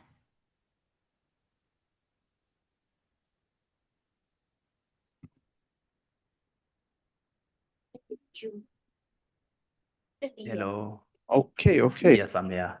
Okay, yeah. Okay, cool. Do you want to show us your face, or are you going to do it just with your slides? I'm so sorry about that. I don't have a camera with me here, so you guys Okay, won't oh, see no me. problem, no problem. I'm sorry about that. No, that's fine. No, you can go ahead. Thank you. Okay. My name is David Juma from University of KwaZulu-Natal. Currently, I'm pursuing my master's degree in chemistry. And I'm so sorry. I've realized that most of the talks have been about physics, and now I have a completely different field, which is chemistry. But there is a connection between this work and actually physics, the application of the X-ray, which is a light. And you guys are doing wonderful research about different sources of light. So to give you a brief introduction of the problem that we are trying to solve with this research, biodegradable polymers have currently play a very important role in advancements in field of medicine, such as technologies such as development of target drug deliveries and controlled drug release, and development of tissue engineering and tissue engineering and tissue repair technologies. Now, these polymers are synthesized through coordination insertion ring opening polymerization technique that applies metal complexes as catalyst in these reactions. However, the current active metal catalysts that are used in these reactions are toxic and therefore reduces the biocompatibility of these polymers. So for this reason, there is need for development of non-toxic economical metal complexes that can be applied for the synthesis of these polymers in order to increase their biocompatibility. Now, currently, my research group has been working on with formamidins as ligands for the synthesis of metal complex catalysts. Now, these ligands, we are interested in them because it's very easy to work with them. You can easily tune the catalytic activities of these ligands by simply varying the substituents on the pendant rings, that is R1 and R2. Now, recently, we oxidized the formamidins into hydroxyformamidins in order to increase their catalytic activity, being that introduction of oxygen is going to lead to introduction of oxygen metal bond, which has been reported to be a prerequisite for ring opening polymerization catalysis of most of the metal complexes that has been reported before. Now, we synthesized our hydroxyformamidins by first synthesizing formamidins by refluxing 2 anilines and triethyl orthoformate at 140 degrees Celsius using acetic acid as a catalyst. The resulting compounds were then oxidized using metachlorobenzoic acid by stirring from 0 degrees Celsius to room temperature. We were able to obtain 7 compounds, 5 of which were symmetrical hydroxyformamidins, while 2 were unsymmetrical hydroxyformamidins. Out of the 7, we obtained crystals for 4 compounds, that is from compound number 4 to compound number 7, that we later analyzed using a single crystal X-ray diffraction crystallographic technique.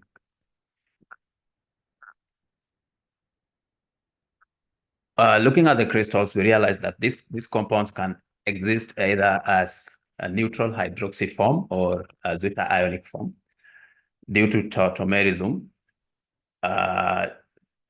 due to the position of the carbon-nitrogen double bond here, represented in red. Now, considering geometrical isomerism due to rotation around the carbon-nitrogen double bond, and conformational isomerism due to rotation around the carbon-nitrogen single bond, this compound can either adopt E-anti, E-syn, Z-anti, or Z-syn isomerism. Now, from this, we studied that all the symmetrical hydroxyformamidins with electron donating substituents on the phenyl rings has both the E anti-isomers and the Z anti-isomers in their symmetric unit of their crystal structures, while those that have electron withdrawing substituents on their phenyl ring has only the E anti-isomers in their asymmetric unit. On the other hand, all the unsymmetrical hydroxyformamidins, such as compound number 7, only has the Z anti-isomers in their isometric unit, irrespective of the substituents of the phenyl rings.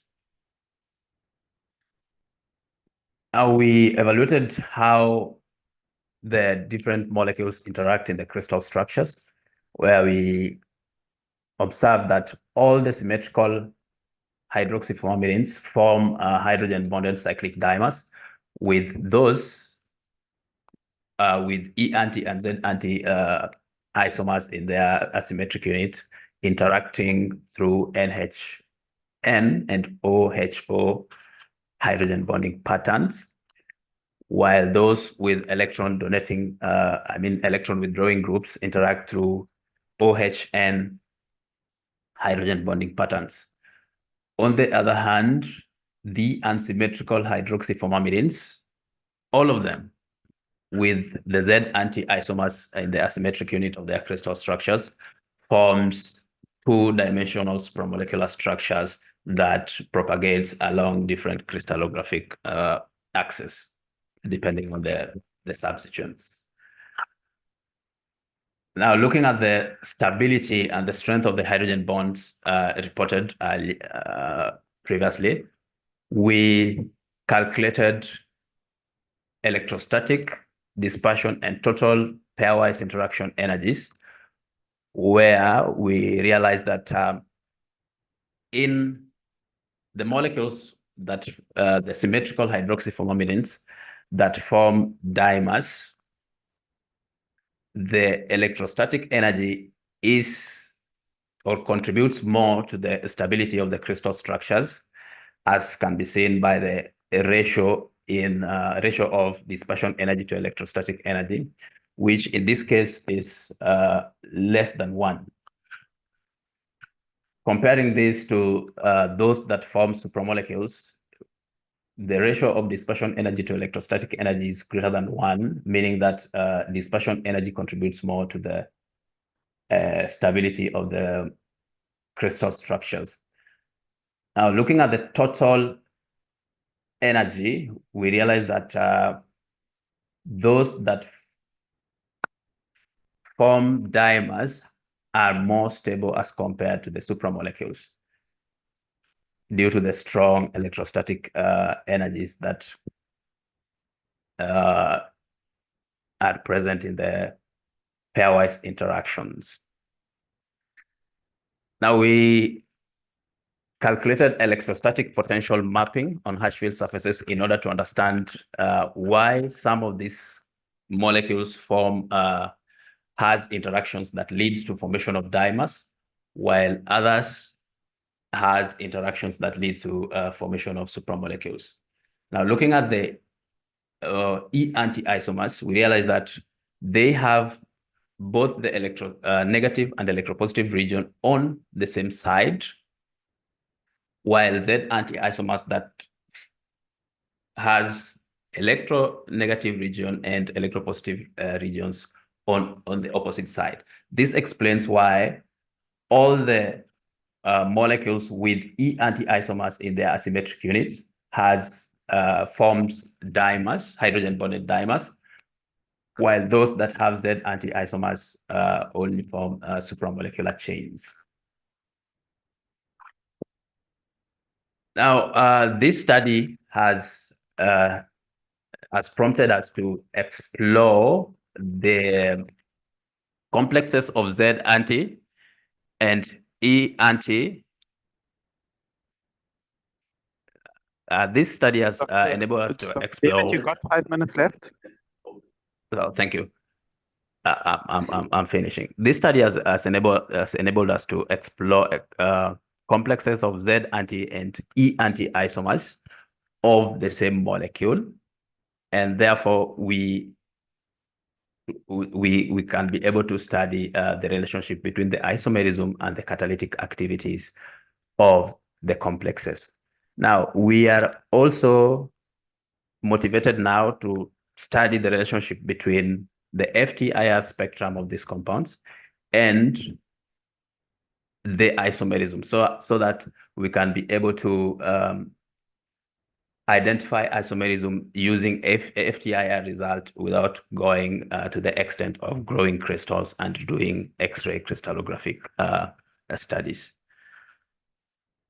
Thank you, guys.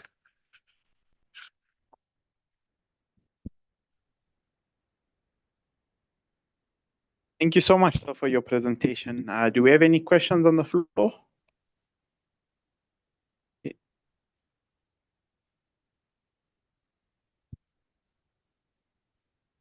Right. Thank you for your very excellent presentation on graphic work. Like you said, there are a few of them here. I just the second one I've seen so far. Right.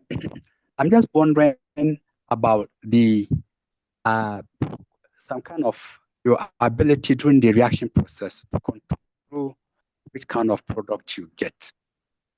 You know, either of the isomerism, if you can change reaction conditions to one particular type, be master of what you want, or they just come just naturally. Are you able to control which one comes? Thank you.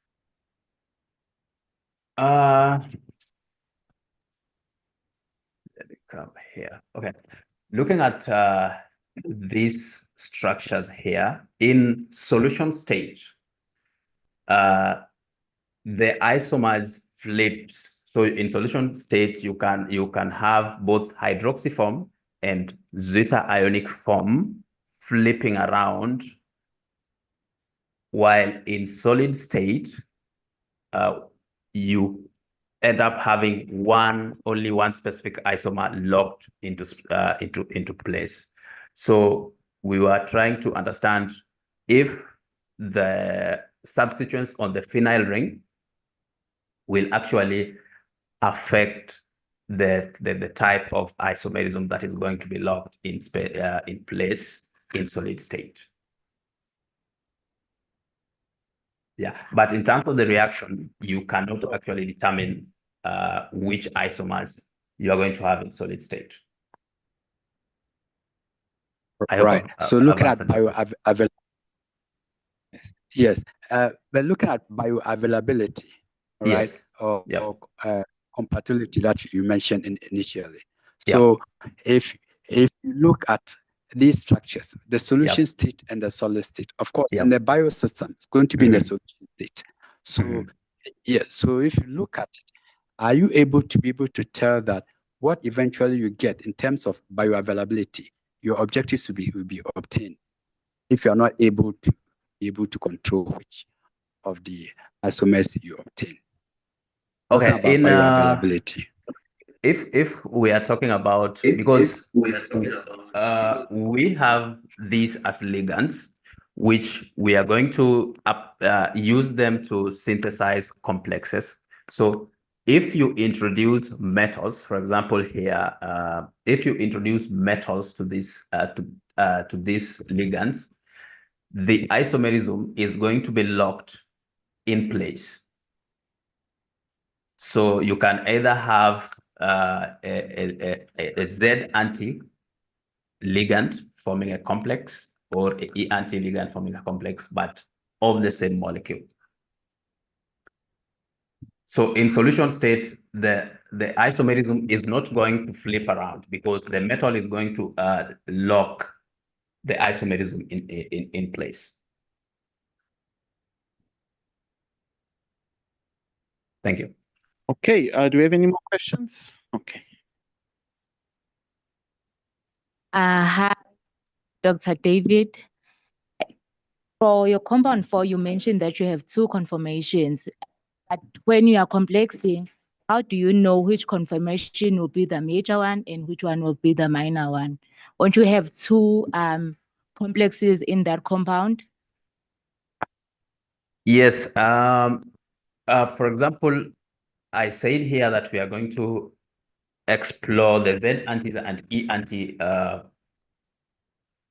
complexes of these ligands, but that will only apply to the unsymmetrical hydroxyformamidins, which only have the Z anti-isomers in the solid state. But in solution state, you have both the Z anti and the E anti-isomers. So we can synthesize the complexes in solid state using mechanochemical synthetic method in order to ensure that this isomerism is locked in place. So we will end up having the complex of Z anti-isomer of this compound. But in solution state, if in solution state, you can actually have the complex of E anti-isomer of this compound here, because in solution state, you have both the E anti and the Z anti-isomer. You can, in solution state, most preferred isomerism in solution state is the E anti-isomers, depending on the solution that you have, depending on your solvent, I mean. You can use, for example, you can use acetic acid to lock these compounds into E anti-isomerism in solution state. So you can actually control the isomerism in solution state. But if you want to have the Z anti-isomers in a solid state, you have to conduct your synthesis in solid state using mechanochemical methods. Thank you. Any more questions? I had one Okay, question. nothing from the floor. Okay, go ahead. So maybe you have been answering the question, because I was wondering what happens if you switch to a hydroxy form phosphide. So you take one of these nitrogen atoms and you go down the periodic table and make it a phosphorus. Then you can take advantage of a lot of biophosphorus chemistry, and that would bias the isomers towards one side or the other. You wouldn't get that resonance between the carbon and the nitrogens and the what's left of the OH. Right? You would in this ionic. Can you synthesize a phosphide? Or is that a valuable solution? It can be, but we have not thought of it. Maybe I think that is a good suggestion. Maybe we look into it. Okay. Yep. Oh yeah. I'll keep watching to see what happens. Okay. Thank you. Okay, if there's no more questions, can we have one more round of applause for our speaker? Okay, and that brings us to the end of this part of the session. We're going to have a tea break, and then we shall be back in a few minutes. Thank you so much.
Yes. Press very loud. Hello, can you say if you can hear us on Zoom? Can you hear us? Can you hear us on Zoom? Please, anyone, can you respond? Everyone is out for coffee? Yes, we can hear you. Yes, we can hear you. We can hear you, Loa. Okay, thank you.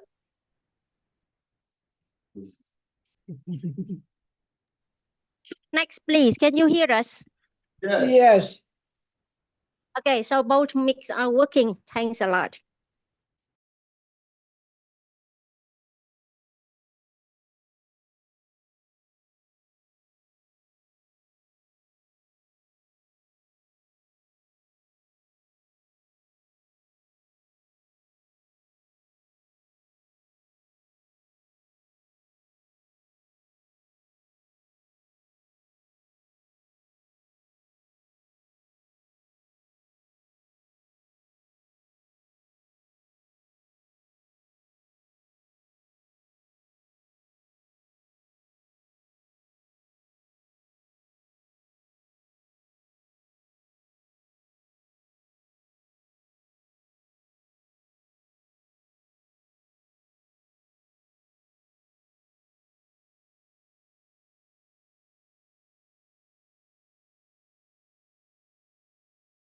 Press lightly.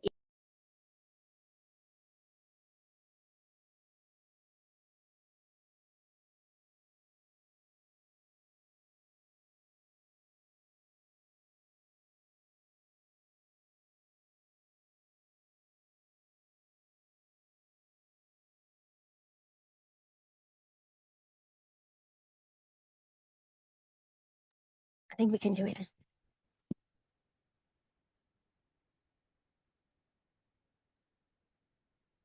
Can we begin? Okay, well, thank you for joining us for the after tea session. So we have a number of exciting speakers, and our first speaker is Peter Ngene from the University of Utrecht in the Netherlands. He's going to talk about XRS studies on nanocomposite energy storage materials. So please go ahead. Thank you.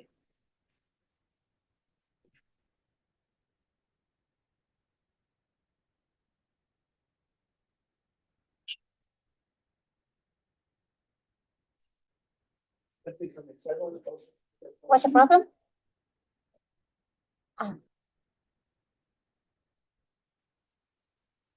And go more to this side.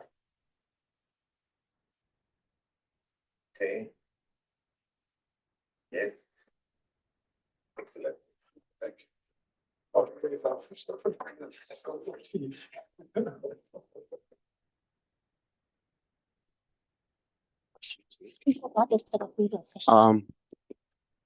Thank you, Mr. Chairman, for the introduction. And first of all, I want to thank for inviting me. Can you hear? Oh, it doesn't help. Okay, yeah. Okay, so thank you very much for the invitation to give this talk here. Especially want to thank Simon for this invitation to be here present. So I'm going to be talking about X-ray, which is XRS, which is X-ray Raman scattering studies on nanocomposite energy storage material. So my name is Peter Ngene. I'm an associate professor at this university, Utrecht University, which is in the Netherlands. I'm part of the Dubai Institute for Nanomaterial Science. Our focus is really on nanomaterials, but trying to understand nanomaterials, make new kind of functional nanomaterials. So it's a very large institute in the Netherlands. So the overview is going to go this way, just a little bit motivation about energy transition, and energy storage. Then I'm going to go into just two examples which I've picked, hydrogen storage, and then solid-state electrolyte for next generation batteries, and then some conclusions. I decided to start from this because sometimes we don't really understand that the energy or the what we call the industrial revolution actually started from the fact that men are able to exploit energy, we're able to convert energy from one form to the other, starting from the work of James Watt and Thomas Savage. They discovered the steam engine, with which we can pump water, from pump water, and then later on we can have locomotives and all this. So energy, economic development is so tied to energy. So it's tied to economic development is so tied to our ability to exploit energy. And today, we can, using these three sources of energy, we can actually, Sorry, let me reshare it. They're complaining that they cannot see the right one.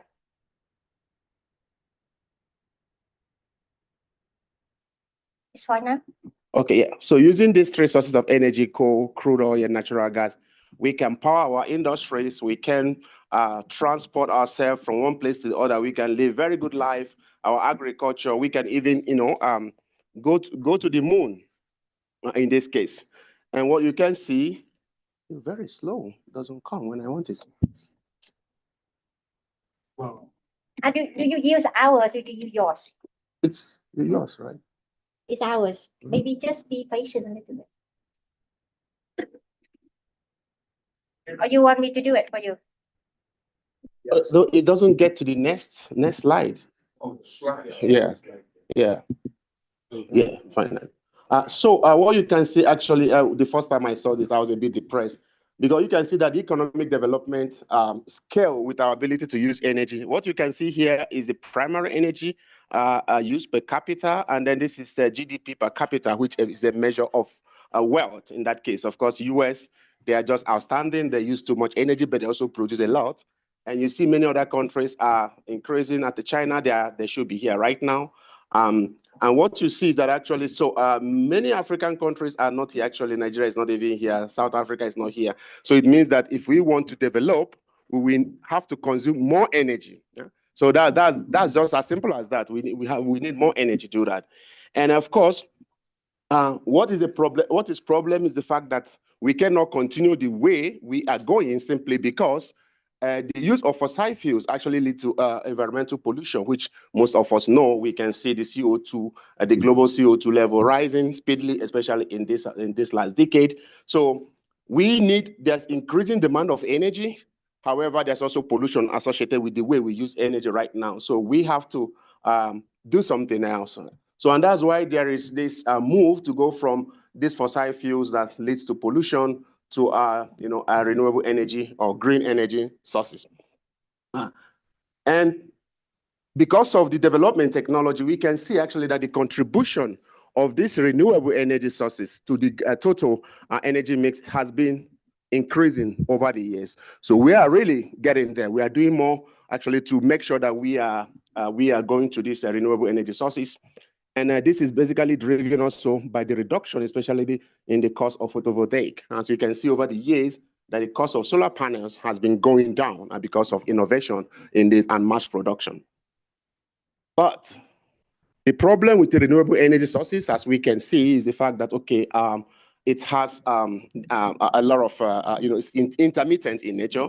So it has their night cycle, you can have seasonal cycle, and also specially distributed. So the wind, it's not, does not blow with the same intensity everywhere. Also, the sun does not shine with the same intensity everywhere. Some places, don't have this. So this is a typical day energy demand versus what is obtained from the wind in California on a normal day. And you can see this is electricity from the wind. At the point when we have a lot, then the demand is low. And when the demand is high, sometimes then we don't have availability. So we have to find a way actually to store renewable energy. So this is also in Denmark. So the wind, energy from the wind versus what is needed. You can see a lot of spikes. So sometimes we produce more than is needed, and sometimes we have less. So we have to find a way to store energy. So energy storage is really key and crucial to our desire to go to renewable energies.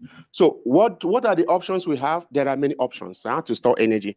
And many of them, so you can see here, we don't have to go through all. So they're in this different stage of development. And some are already commercialized. And I think the most popular one is pump hydro, the dams, which of course, in that case, you need very large landmass to do this.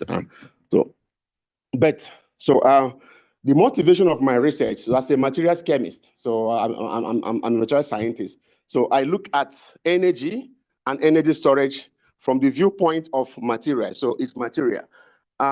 So my research goal is in this way. So we actually, the best, I think we discussed this over the dinner the other day, the best is just to use your energy from the renewable sources directly. The electricity, you can use it directly. However, when we have excess and we cannot use it, one option is actually to produce hydrogen. So we need electrolyzers for that. And we can actually convert this hydrogen back to electricity using fuel cell. And we can use this hydrogen directly also to drive our car. And there's a challenge for that hydrogen storage, which we're going to come back to. And then what we can do also, we can also move from here. We already have hydrogen.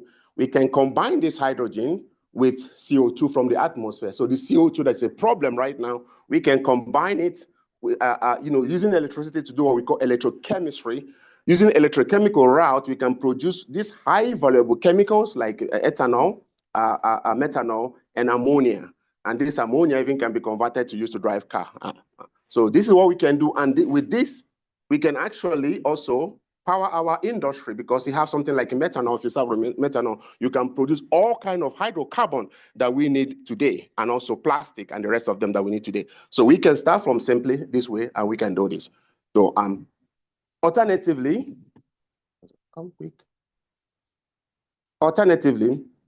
we can convert this electricity. We can store this electricity in batteries, high energy, high capacity battery, and then we can use this battery, of course, to drive car. We have a lot of Tesla is not the only one. There's a lot of producers right now. Electric vehicle is actually on the increase, and then we also can combine the solar panel with the battery also to have to store energy at home. So this is basically what all my research is all about. And then, of course, you can see all this requires materials. So energy storage is about material. Like I say here, electrolyzers and fuel cells, you need materials to make good fuel cell and electrolyzers. If you use hydrogen, you need new materials to be able to store hydrogen. I'm going to come back to that. If you want to do this conversion, you do catalysis. You need a lot of new material catalysts that will be able to do this conversion efficiently. And of course, batteries, we might all know, we need new materials to go get the type of battery that we are looking at. Of course, then you ask about, okay, this is too much. How can you do all this? And so as a materials chemist, I've been working on hydrides. So what are hydrides? So hydride is, you see this is the periodic table, and many of the elements on the periodic table can react with hydrogen. And when they react with hydrogen, they form hydride. And these hydrides are multifunctional energy materials. You can use them to do a lot of things. And this is what I've been working on through, actually from my master's. So for different kind of application, I don't have time to go through, but I just choose these two examples. So, and there's what we call the complex hydride, which is basically here, you can see in this case here, you see sodium, which is an element and aluminum combined together with hydrogen, and we have what we call sodium alanate. So this hydride, you can see here, you can use it for hydrogen storage, thermal energy storage. You can directly store the energy, the heat in this type of material, and you release when you want to release them using what we call phase change. You can also make all kinds of batteries, actually also superconductivity. If you are in the field of superconductivity, you see that most of the superconductors being reported these days are based on hydride. And actually, you can also play with this kind of thing. Actually, my postdoc was spent on doing this, just exploiting the reversible change in the optical property of material upon exposure to hydrogen to make all kinds of sensors. These are sensors that actually just by change in color, you'll be able to know that you have hydrogen there, simply because the optical property changes, the transmittance changes, and then you can play with thickness of this, and you can get all kinds of colors. So these are multifunctional material, and also you can do catalysis, like I already said. So catalysis, luminescence sensing, even nuclear shields. So I have somebody, a collaborator, working using hydride for nuclear shield in nuclear reactors. So what do I do in our group? We basically try to understand the relationship between the properties of these materials and their functionality. If you know what makes it work, you can trick it to work better. So basically that's it. And I will show you that actually the synchron-based techniques are key to all that we have been doing to understanding this property functionality relationship. So I just choose two examples. So I give on hydrogen. So why do we need hydrogen? So hydrogen, have the highest energy density per gram of any kind of fuel. And you can see this is the kind of all kind of energy carriers you can. So fuels, you see, hydrogen is by far, the most energy density fuel. And this is a study by McKinsey. They actually show that actually hydrogen, in terms of long-term energy storage, the hydrogen is the best in terms of long-term energy storage. So you can produce a lot of hydrogen using electricity from solar or from wind. And actually in EU, they have a large program actually to build electrolyzers that will produce hydrogen, and then this hydrogen can be stored in underground caravan, huge projects, and in the EU, the whole EU is doing this. So that is why hydrogen is important. And there's already a lot of hydrogen-based fuel cell vehicles. So there are buses, cars, and also this is tram and trains actually that runs on hydrogen. So this is it's here. It's not future, it's here already. But one major problem with hydrogen is the fact that even though per gram it contains so much hydrogen, but by volume, the energy density is quite low. So this you see compared to gasoline, the energy density is very, very low because a light gas, it's occupied space. So if you want to use a hydrogen tank to drive your car, basically the size of the tank is going to be much, much bigger than the car that you have. So we have to do something actually to be able to do this. This is just comparing how much, like if you just want to store 5 tons of hydrogen, you need about, microgrid for large ships, about 50 tons. This about one size of an Olympic swimming pool. So you need large space actually to store hydrogen. So you can do this using different way, high pressure. You can pressurize it, but you spend almost 30% of the energy content actually to pressurize this, depending on the pressure you want to go to. You can liquefy it, but you have to go to minus 253 degrees centigrade. So this is what NASA uses for all their air shuttle. But of course, this is very expensive. So no, we cannot afford this commercially. So NASA, they are very rich, so they can do whatever they want. So another way is to use molecular absorption material, what we call high surface area materials, like metal organic frameworks. They have high surface area, and just by slight interaction with molecular hydrogen, they're able to absorb large amount of hydrogen. As a material scientist, so this is actually the areas that I'm interested in. Also, we can do solid state hydrogen storage in metal. I already told you that several metals can actually absorb hydrogen. This is something lithium borhydride. Almost all this discussion is going to focus on this. You see this material, if you heat it up, it decomposes, releasing large amounts of hydrogen. And if you push the reaction backward, you can form this. So this can be like a powder, just a powdered material. You fill it inside your tank, you heat it up, you release hydrogen, use the hydrogen to drive your car. Once the hydrogen is exhausted, you just go to the filling station, pressurize it again, and you can get back your hydrogen, your lithium borhydride. And if you do this, you'll be able to reduce this size requirement for the tank to, from meter square to centimeter square. So this is quite good if we can do this. And this already, so this is what is shown here. Actually, if you use this to drive the car, actually you can actually reduce the amount of space that you need for this. But nature doesn't give us free lunch. What you see here, several metal hydrides. And what you would like to do is that you want to heat this material, they need to release hydrogen, and you can do that reversibly.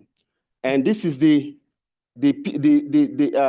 region that we want. So we want material that has so much hydrogen. So this is the demand set by US Department of Energy. You want material that has so much hydrogen, but you don't need to go to high temperature to be able to get that hydrogen, because if you heat it to high temperature, then you are spending too much energy to get out the energy. So this is what we want. And all this material that exists in nature, none of them falls into this gray space. And it's always the problem. So it's about thermodynamics, it's about kinetics. And so already, so my research goal had been, okay, how do we push these things back? So this is too stable. How can we destabilize it? These materials are very good, but they are not stable. So you can see they already decompose under below room temperature. So they are not stable. Can we stabilize them? I just show you example of what we have done and how a synchrotron-based technique has helped. So what we did was to say, okay, well, we can put this metal hydride into something we call the nanoscaffold. And so this is a carbon scaffold that has empty pores. That's about, you can tune it from 3 nanometer to about even 15 nanometer. And if we now put this metal hydride into this empty space, what do we want to achieve? we have increased mass transfer because you have really, we have reduced mass transfer limitation because this is very, very nice nano-sized material. You have high surface area. And we can overcome what we call phase segregation. So this is the idea we had. And then we did that. You can see this is now, if you look at this material, this is temperature. If you don't do this, this is the temperature which you need to release this hydrogen. You need to go to almost 450 degrees centigrade to get hydrogen from this material. Now, if you do this, if you make this nanocomposite, you already see that at 200 degrees centigrade, we can get so much hydrogen. And the remarkable thing, we found that actually you get about 18% hydrogen rather than the 13% hydrogen that expected. Something is happening.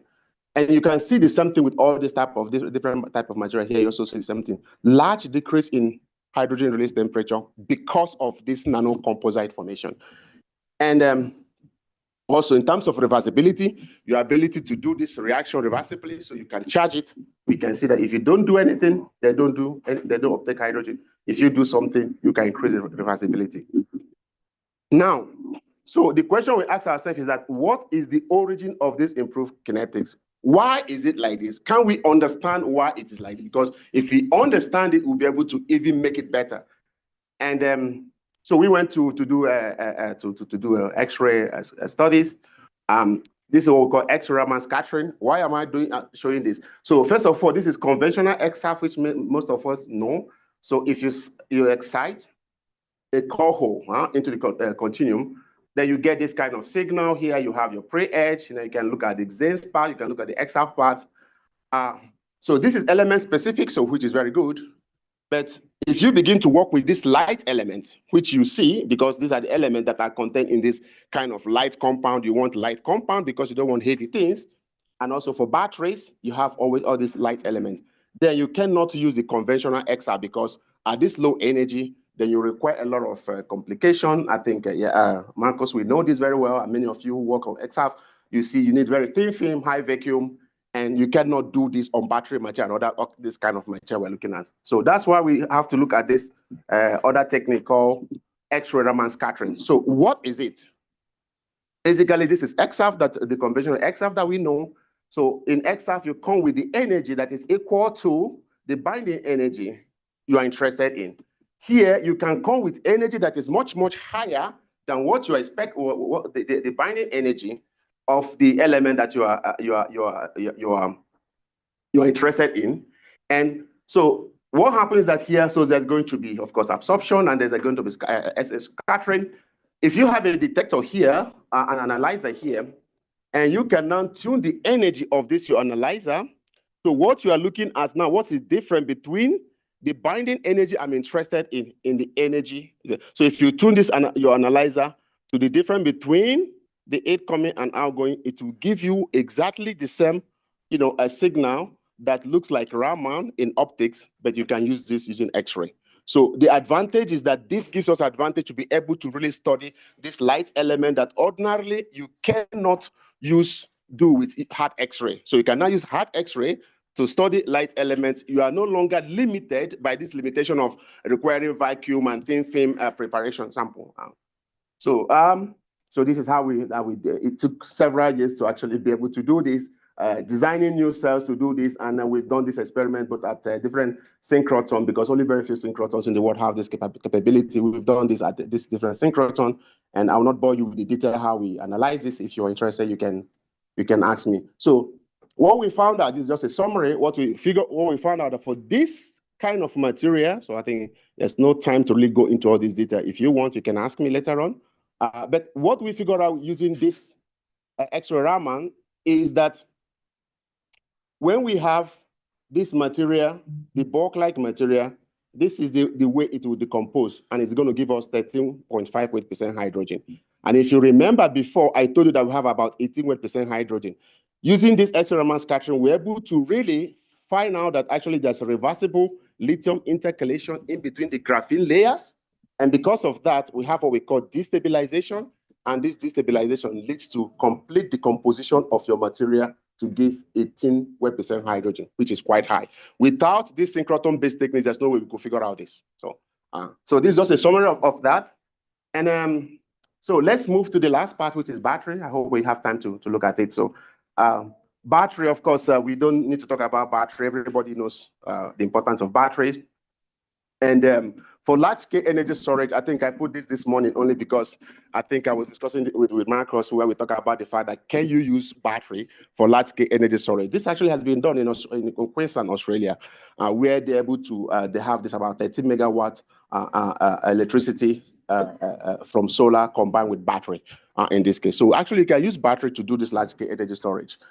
And also for electric vehicle, we already know that it's more efficient to use battery to drive car than a normal combustion engine, simply because of the efficiency. So it's about 3 to 4 times more efficient. Just simple thermodynamic calculation will show you this. And the price of battery has been coming down, all these years. It's been coming down simply because, of course, there's innovation in battery technology, especially lithium-ion battery.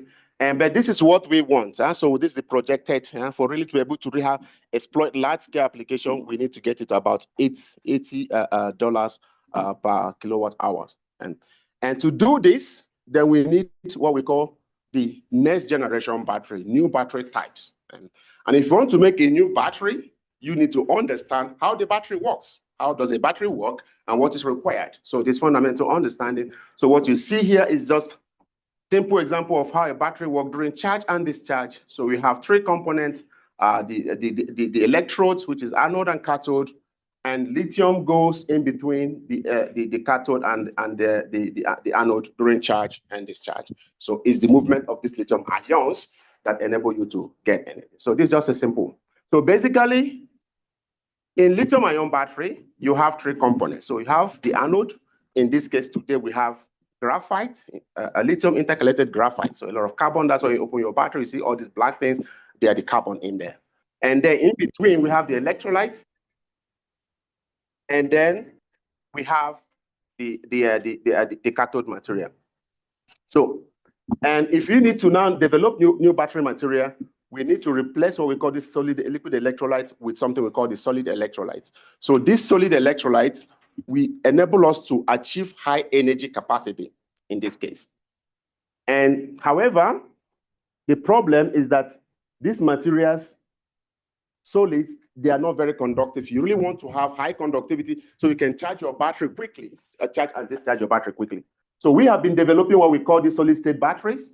And I just want to go through this. So what we've been able to do is that just by the same compound we used before, if we now have nanocomposite, we're able to push the ionic conductivity to much high level at room temperature. And with this, we're able to make what we call all solid state batteries. So you can see this compound that we used for hydrogen storage before, we can now use it to make battery. And we have lithium, this is solid, and we have a sulfur here. Very cheap battery, and you can cycle this battery for a very long time. And the problem with this type of material is that we've been trying to figure out why do we have high conductivity when we make nanocomposite. Again, using this X-Raman scattering, what I'm showing here is simply the fact that with the X-Raman scattering, we've been able to understand how this nanocomposite work and why you can have this high ionic conductivity. And because of that understanding that we're able to only get using this synchrotron-based X-Raman scattering, we are now able to really begin to tune the conductivity of this material. We know what makes it be conductive, and we can exploit this interaction between these two materials to actually begin to design electrolyte. We can just tune the ionic conductivity, and we can have all kinds of batteries, that works at large scale. And actually, this is what actually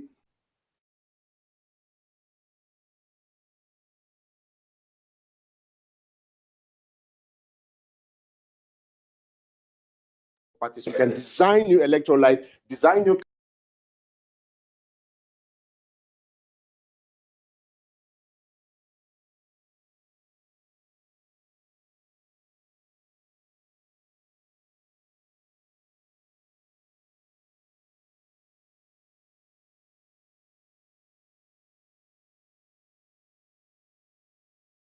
light source.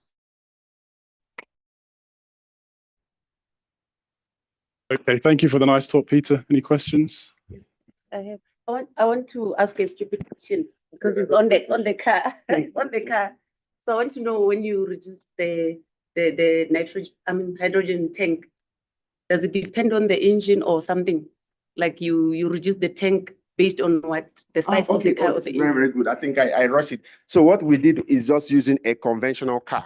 We know how much gasoline you will need to drive 100 kilometers. So then we used the same, optimized engine, and we said, okay, well, if you need to use hydrogen to drive, this is the space that you compare that with what we need. So we don't compare carrot and orange, we just compare using the same. So if you now have a bigger car, of course, the space, the size of the tank you need is going to be higher, unless then you want to just drive 5 kilometers. So it's just based on what you need per kilometer. Yeah. Any other questions? Okay, one more.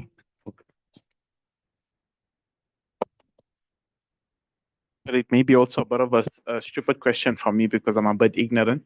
One of my former classmates, he was working with a Prof. Jen, who was our former head of department, and they have the atomic deposition layer lab where they see for these nanomaterials how good they work for batteries. And he was working on some nanoscale molybdenum material and checking the absorption rate so that they can use it for batteries.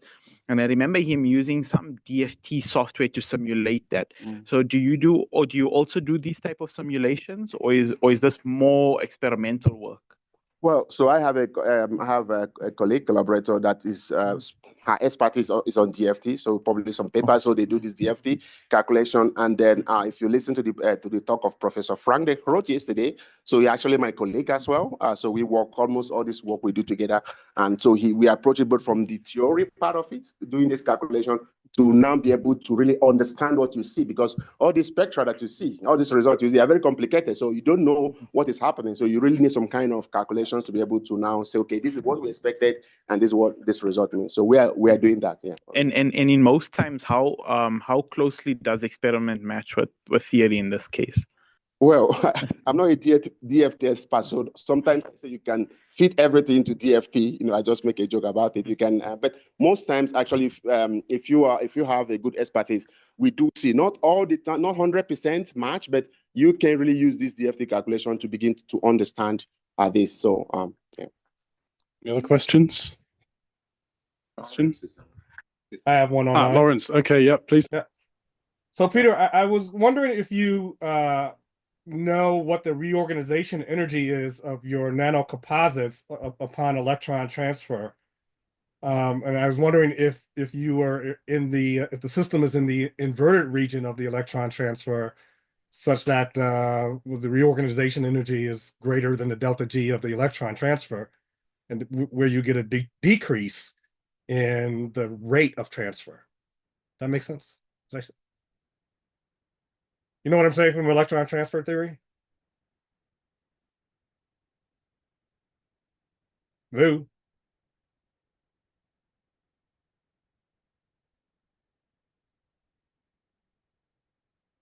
He's muted, so I can't really hear anything. So is it the electron transfer during battery charging and discharge, or during just the when you excite your material? Both, and so that's what the solid electrolyte does, is sort of allow electrons to move from one electrode to the other. Well, no, solid electrolytes actually they are really good insulators. So they, in fact, if you have any solid electrolyte allows electron to transport, then you're going to have a short circuit in your battery. So what we do is just ion transport. So basically, ion transport, that is what what electrolyte do. So you need a material that allows charged ions to move quickly. And because it's that, in the case of lithium-ion batteries, the charged lithium plus that has to move. Of course, then at the anode or the cathode, you need electron transfer. And in that case, we are not looking at the cathode material because they are already optimized. So we're looking at this new solid electrolytes. However, I don't know if you shine X-ray on this sample, if that influences the electronic property of the insulating material. That we don't know for now. Okay, understood.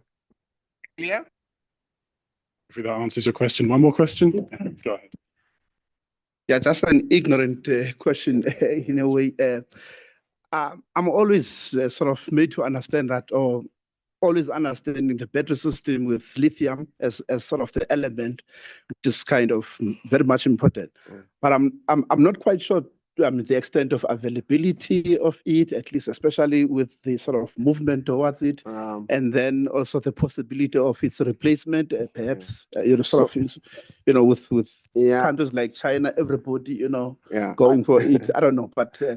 Yeah, actually, lithium seems to be scarce, but what has happened over recent time is actually the price of lithium is going down simply because a lot of companies just started mining lithium, looking for lithium everywhere. Then you realize that, okay, we have abundance.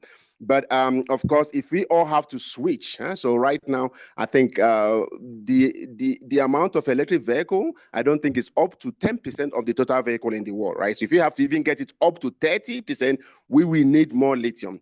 So, and that is why we are looking at alternative battery chemistry. I think with Marcus, we're discussing about sodium. There are sodium. So most of these electrolytes also show there are sodium-based ones. There are people looking at potassium-based battery, magnesium-based battery, even anion-based battery, like a fluoride-based battery. So there are all kinds of battery chemistry. There's something called the redox flow battery. So there's a lot of interest in developing alternative battery chemistry because we will need a lot of batteries. And then we cannot just rely on lithium, even not only on sodium. So we'll have different kind of materials. Yeah. And we need a lot of material chemists and physicists actually to understand how this thing work and how we can make it work better. And I think Africa can do much in that, can contribute much. Okay, I have one quick question I want to ask you as well. So about the metal halides, you showed a graph of the different metal halides, and you said you want to lower the temperature of them. Can you comment on the materials discovery process and how you've looked for other materials to try and fill that space? Yeah, very interesting. Actually, the Japanese are the ones who they do this all the time because they are very patient, and so they have long-term research in looking at different kind of material. So what we know based on thermodynamics, you can actually screen the periodic table and say, okay, well, I know the mass of the element. If I add hydrogen to it, I know, okay, whether it's going to react with hydrogen or not. And basically you begin to say, okay, can I use my understanding to begin to play with this material to say, okay, well, if I do something to this material, even though it cannot pick hydrogen, can it pick hydrogen just by manipulating it? So there's a lot of rooms that are there. So there's so many metal that people are looking at. Some people just make alloys. People can do doping, and then so there's so much room for new material discovery in this. But the problem is still cost. You need to talk about cost. How long can you use this material? Because you need to cycle them almost 1,000 times. And so these are all the things that is why this metal hydride, they are not there, but of course it's being used for niche applications in many places. Wonderful. Okay. If there aren't any other questions, shall we just thank our speaker once more? And we'll move on to the next speaker, which is Chepa, I think. Yeah. You there? You're going to have your presentation. So Chepo Nsone is going to talk to us about evaluating the impact of substrate thickness on the structural integrity of plasma sprayed hydroxyl apatite coatings. Thank you. Photographer's back. Yeah.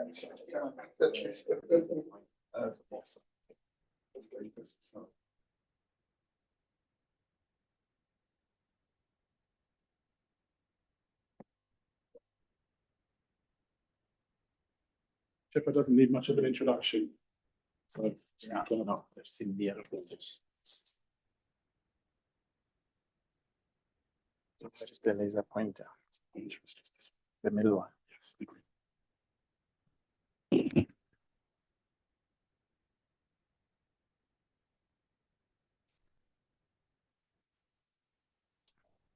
Good day, ladies and gentlemen. Yeah, my name is Tshepo Nswane, as it has been mentioned. So from battery materials, so the interesting presentation on battery materials will be moving to something slightly different. It has to do with biomaterials.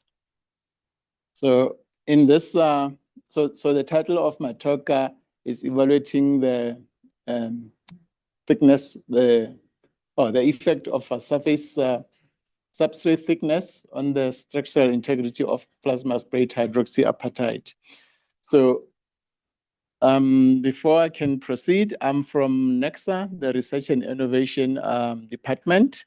We have a nuclear facility there, a research reactor. We are just outside Pretoria, but the focus of my talk today will be more on X-rays. So because of the dimensions of the material I'm working with, I was focusing more on X-rays.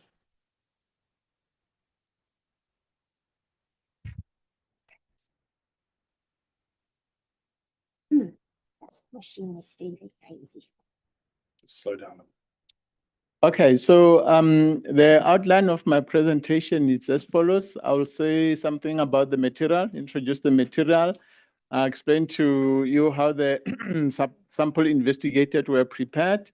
I'll say something about the characterization of the material, and I'll show the results and discuss them and conclude. And I've also decided to include a slide on the South Africa's ESRF membership, associate membership of the ESRF. Professor Kazi did mention that one of the outcome of the 2011 strategic workshop was a membership of the ESRF. So for the South African researchers, I'll say something about that just to let you know what is available. Yes.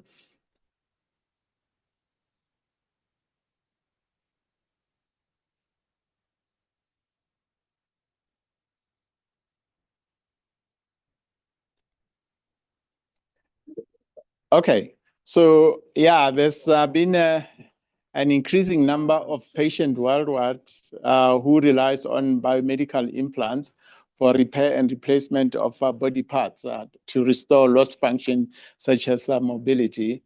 Application of biomaterials ranges from hip implants to intraocular lenses for eye surgeries.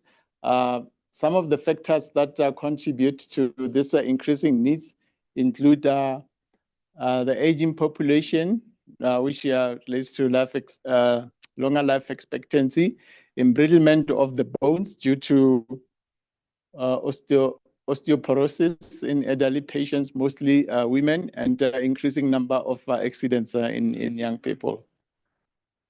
So this diagram over here just gives you a picture of where biomaterials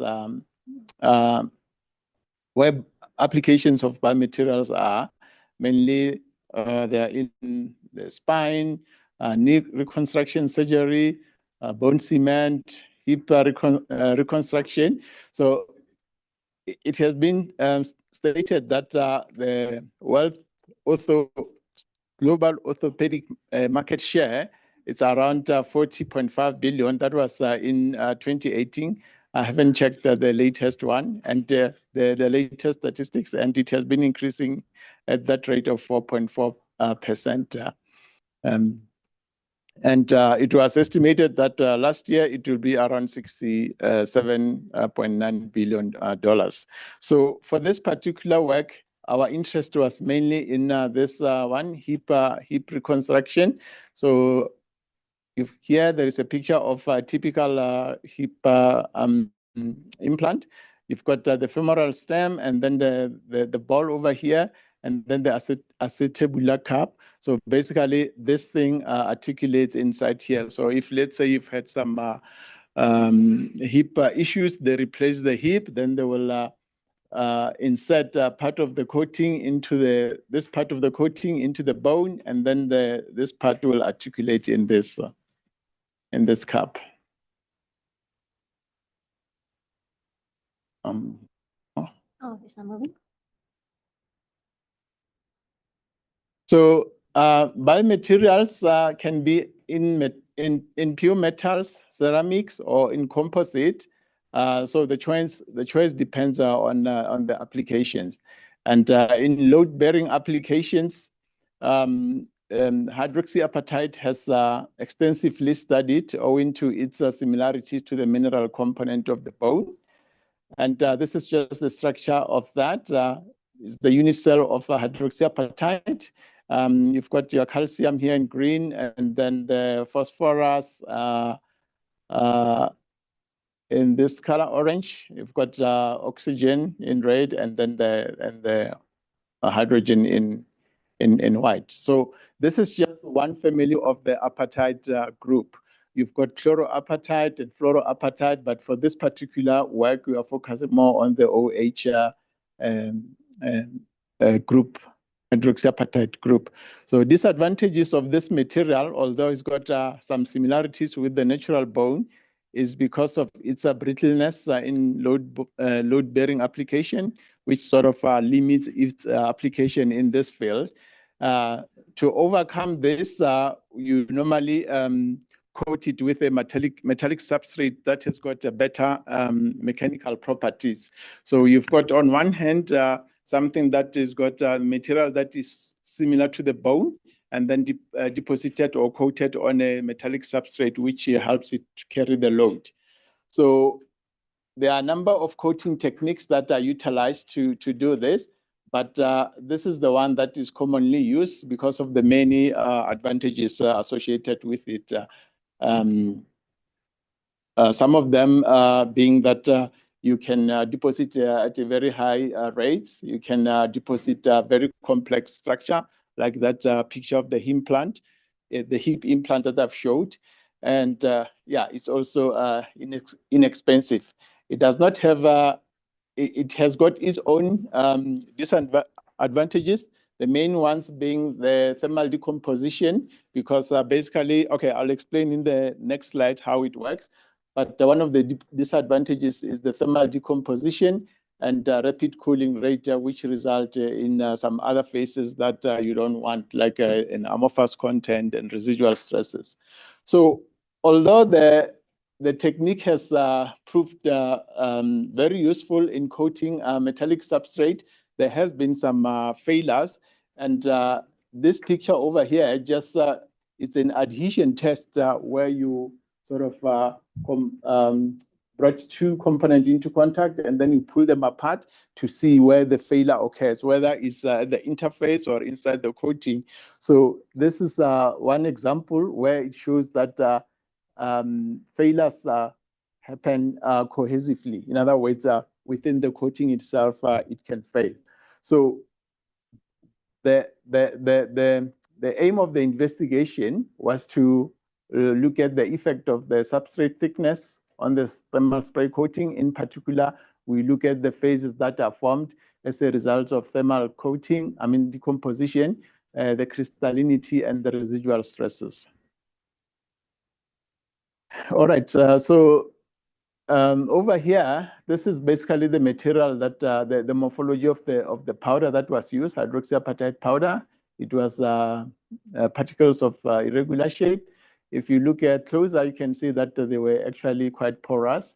They were deposited on a titanium alloy, 64 Ti64 alloy. And these are the dimension of the rod. It was 7 millimeter in diameter. And then there were a cylindrical of 20 millimeter cut from that rod. And prior to deposition, the substrate was grid plastered with alumina particles of that sizes. So basically, this is how it works. You have a plasma jet here. You inject your powder into here, and then it gets heated up, and then at the same time, it's accelerated. The particles are accelerated towards the drop, towards the substrate. And then as they deposit one after the other on top of the substrate, they form a layer. And that's how the layer is formed. So basically, during deposition, we had the sample arranged like that. So this part is actually this one, and then the torch will move across like that. This, until the whole thing is coated. So this is the equipment that was used, quite old equipment. You've got the torch over here. The sample will be there. This will be the rail, and you've got the gas inlets for providing fuel and the material that is to be deposited. So these are just the parameters that were used to do spraying. And subsequent to spraying, so these are the two samples that were prepared, 5 millimeter thick disc, and then this about 20 millimeter, actually 50 millimeter substrate. So subsequent to this spraying, these samples were immersed in simulated body fluid for varying amount of time, from 7 days all the way to 56 days, just to simulate the coating when it will be within the physiological environment. And the idea is to get this ionic concentration. So we used this chemicals, using this amount of the salt to produce this.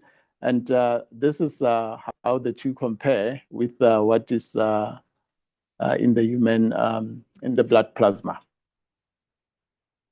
All right, so we did sort of thorough thickness investigation, but it was divided into 2 stages.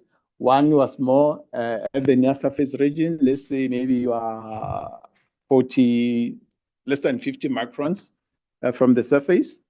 We investigated that region of the coating, and we did SAM, and then powder XRD, and then residual stress in that range. And then the results, the same results are, so this will be a sprayed. This is immersed in simulated body fluid for 7 days, 28 days, and 56 days. And then for the cylinder and for the disc. So for the first two, they look more or less similar. You've got your typical morphology of a glassy region over there. You've got some particles that were not completely molten, and then some were completely molten, and then they will just spread uniformly across the substrate, which would be this one. And then you also have some cracks within the surface, suggesting that you've got a very high tensile residual stresses. So the main difference seems to be from here. It looks like for the cylinder, even at 28 days of immersion in simulated body fluid, you still have dissolution of the ions from the surface. And then after that, you start having some precipitate forming on top of the surface. Whereas for the disc, it seems to be starting earlier. Already at 28 days of immersion, you have this precipitate forming. And then it just gets smoother. So the surface just gets more covered as you increase emission period. This is just a PXE analysis of one of the sample, just to do mapping of the calcium concentration. You can see that at 28 days of emission, you still have some patches that have got very low concentration of calcium. But as you increase the emission period, the whole surface gets covered by calcium. And then some EDX, you can see the main component of this material being calcium, oxygen, and flora and phosphorus. They are more or less comparable for the aspirate 7 days, 28 days, and 56. Okay, 56, there is a bit of difference between the two. You have a very low concentration of calcium and phosphorus, actually of only calcium. Compared to this one, the phosphorus, it's comparable, and also a big difference between the oxygen and the cylinder and the disc. So we also looked at XRD pattern to sort of determine what are the phases that are present in the sample as a result of the thermal decomposition of the starting material. This is a typical diffraction pattern for the S-spray, 7 days, 28, 56. Both the geometry look similar. So you can see that you've got the starting material, which is hydroxyapatite, and then you have this three decomposition phases, which is tetracalcium phosphate, calcium phosphate, and then calcium oxide. These are the thermal products that you get after exposing the material to very high temperature. So from here, we calculated what the different, we sort of quantify how much of these phases are in both samples. We use the Rietveld method, Rietveld method. Basically, what it does, you have a starting model that will sort of reproduce these spaces, diffraction pattern of these spaces, and then at the same time measure it with what compare it with what you've measured. So, for instance, the red one would be the one that is calculated based on the model, and then the blue one would be the one that is measured.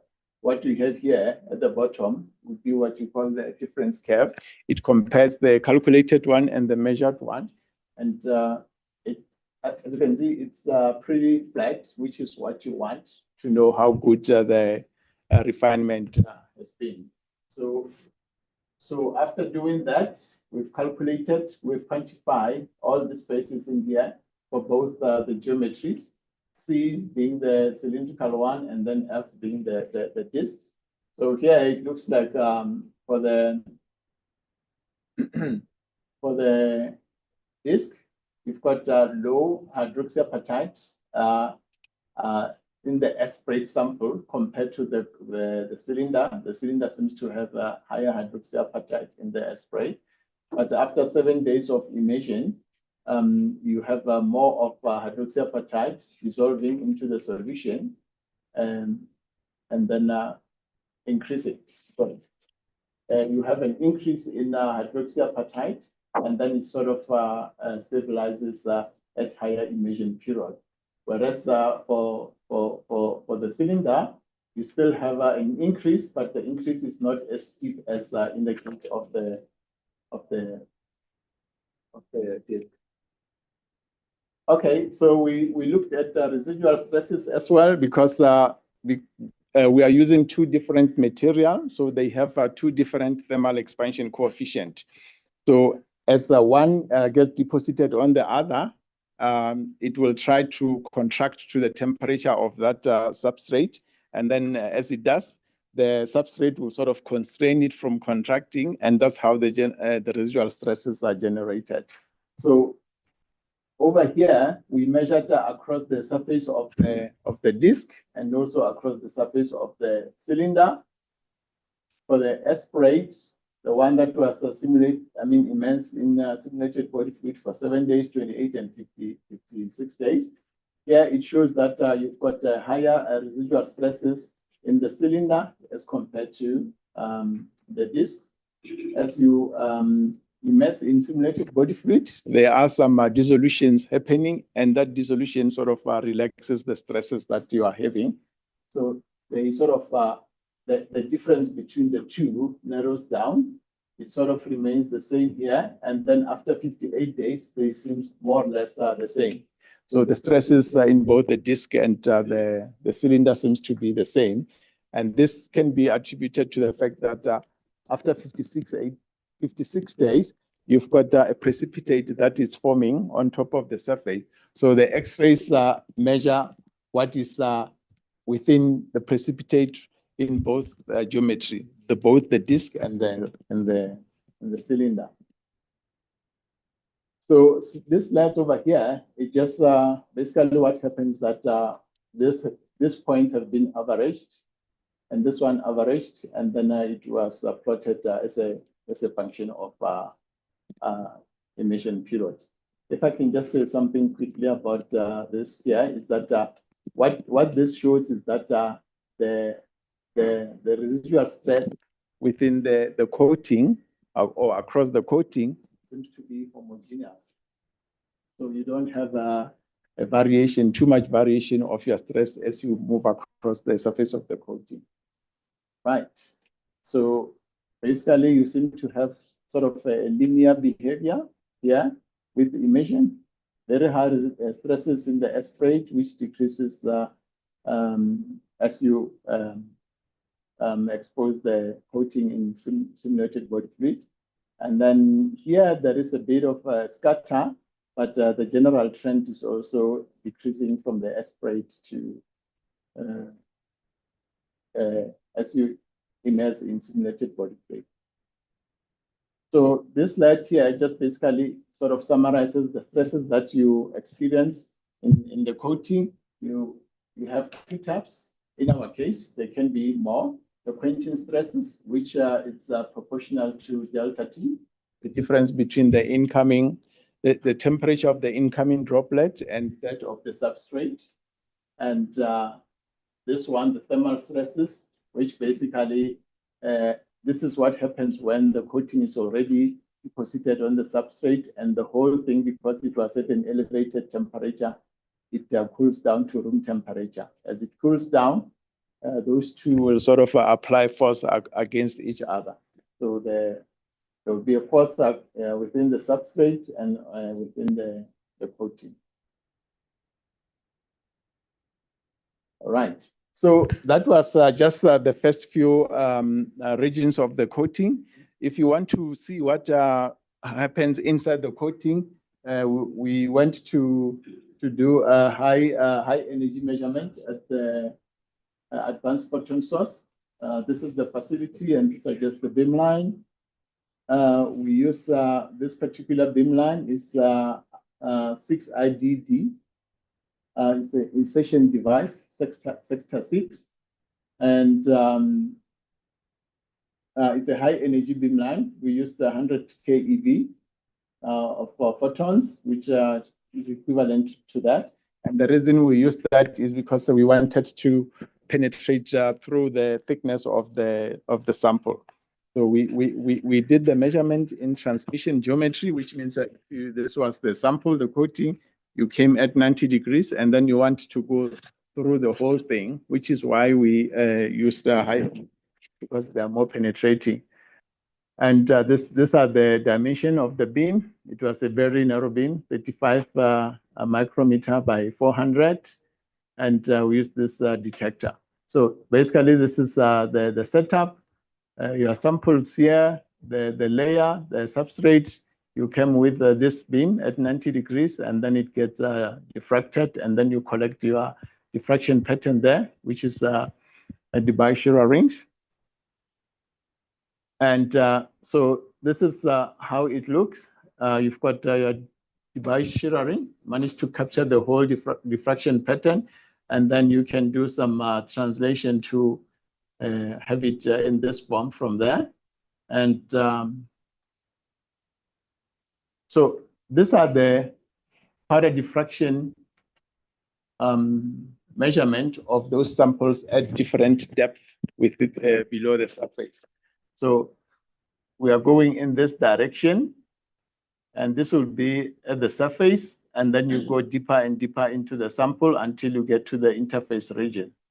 Okay, it goes in this direction.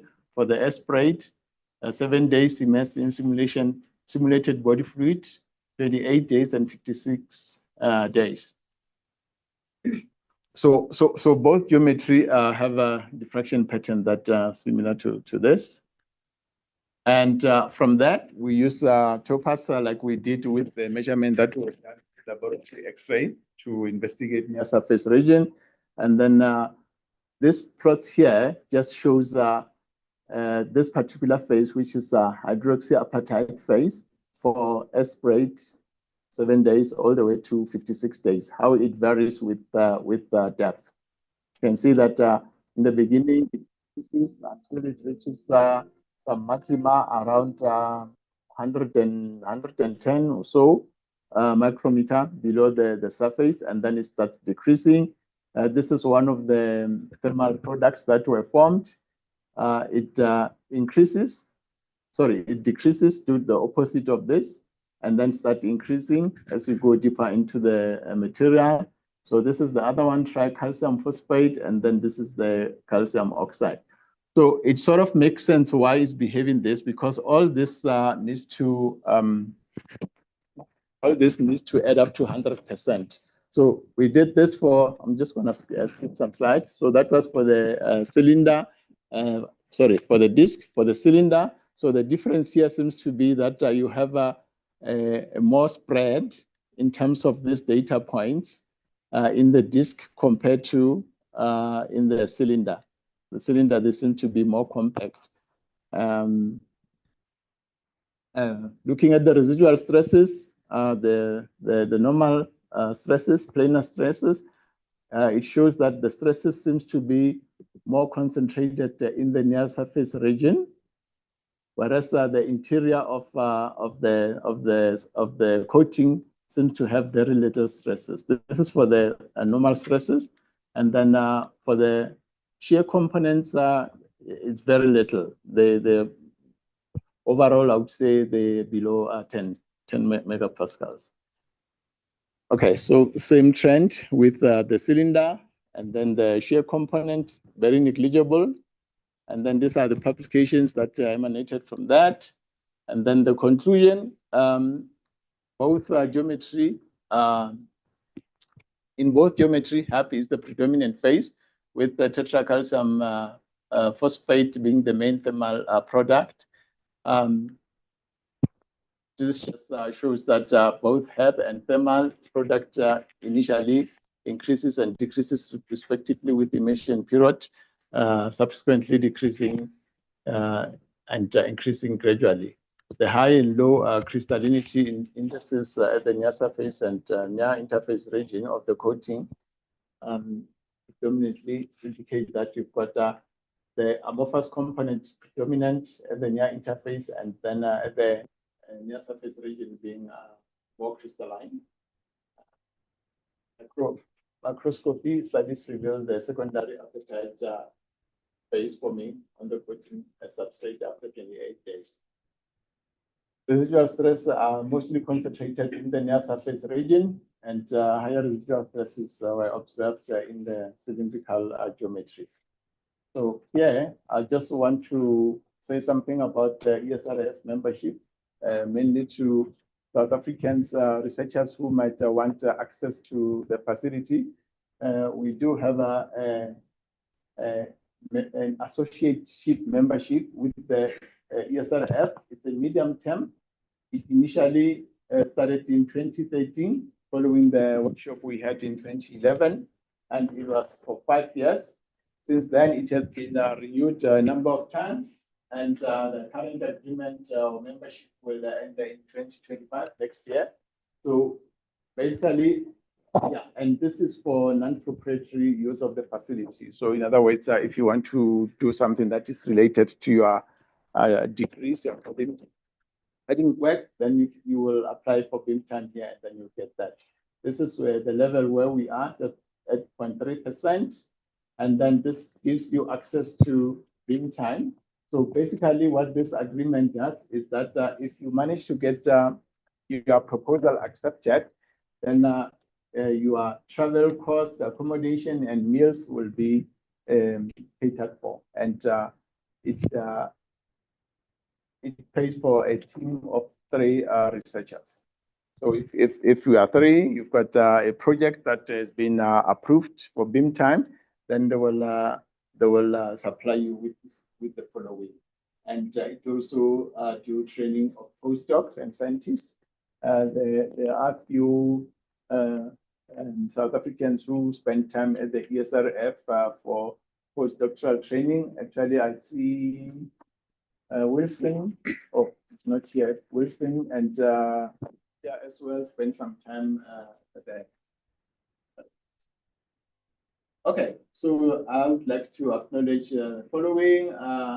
These are my colleagues, and Mr. Nasa presented on Monday, basically looking at another way of producing the coating other than plasma spray because of the problem we have with thermal decomposition. And Dr. Alma and Robinson, both from the AfPS, and I think I'll stop here. Thank our speaker.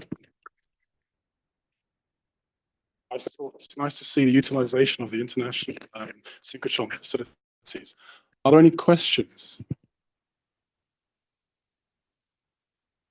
It would be really beneficial if you could explain to us how you make the decision to go to a synchrotron light source versus a neutron scattering center. Yeah, so then the beam size that we have at Safari, because I'm based at Safari, in relation to the thickness coating is quite large. So the coating that we are looking at here, the thickness range from 250 microns, let's say, to 300 microns. And for you to be able to do depth resolve investigation, in other words, you want to see the profile of, let's say, stress of crystallinity within the coating, you need to measure a number of points so that you can see how it behaves across the thickness. So with a large beam size like the one I would have used for the neutrons, it will only averages the whole coating thickness, and then I get 1 point.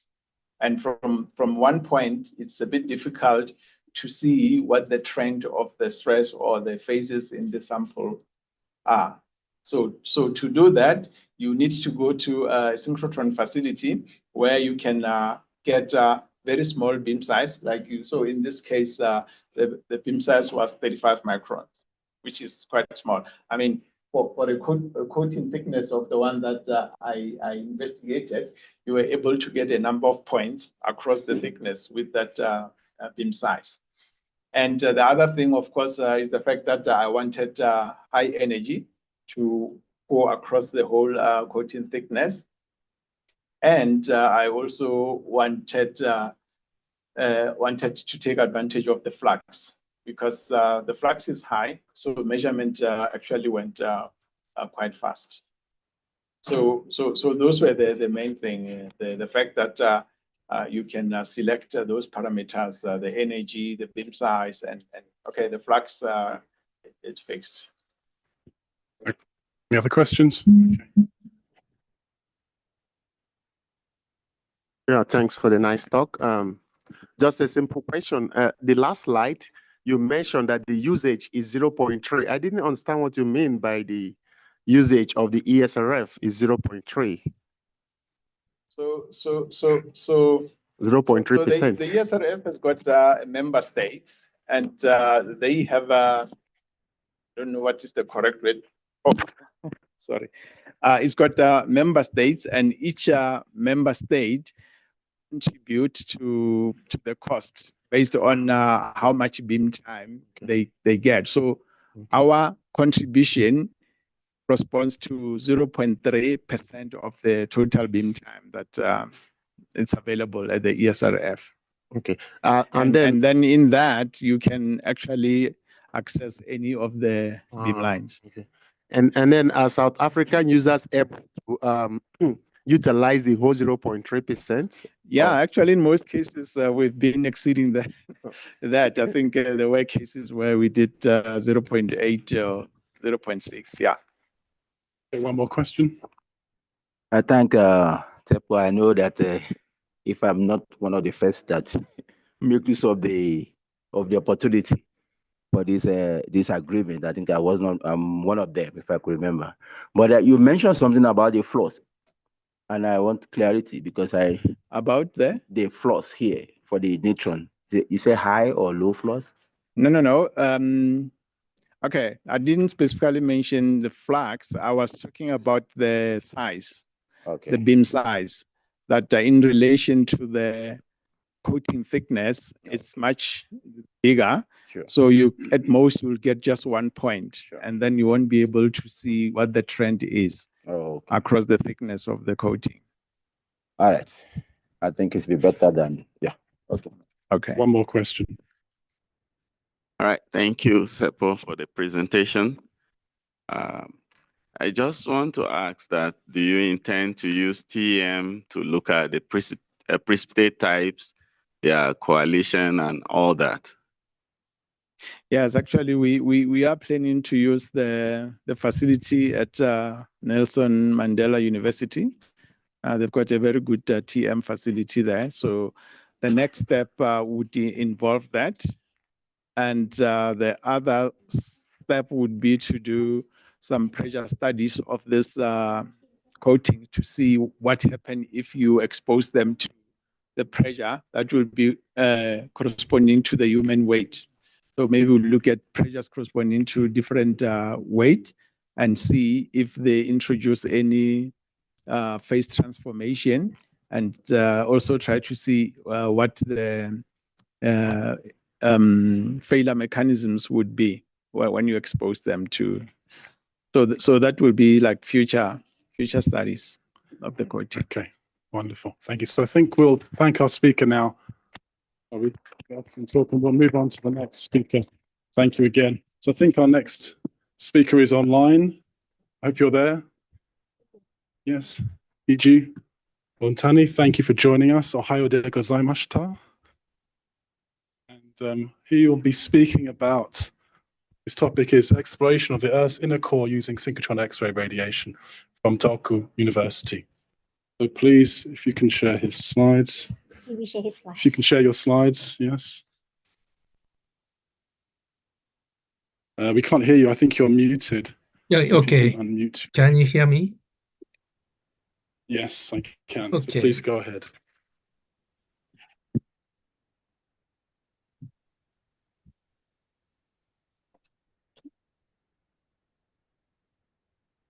Okay. Good morning. Here, good evening. Here, I would like to talk about the inner core using synchrotron radiation. However, I'd like to, before my talk, I'd like to make some message from International Mineralogical Association and Commission of Physics of Minerals. We support this activity very much, and I would like to contribute every year.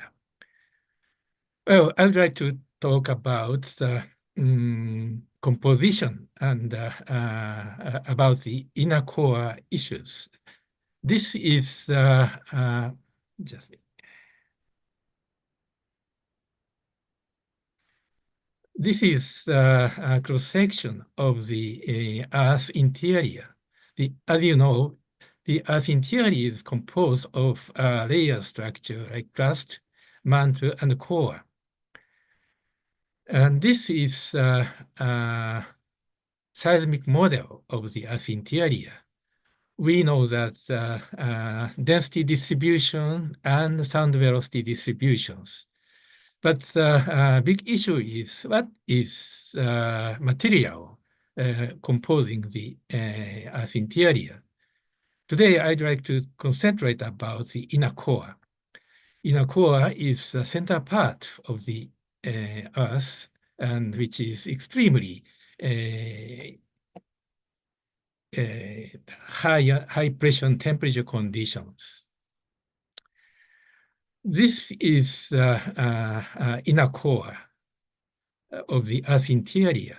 Inner core is rather small. The size is about 1,200 kilometer size, which is smaller than the moon.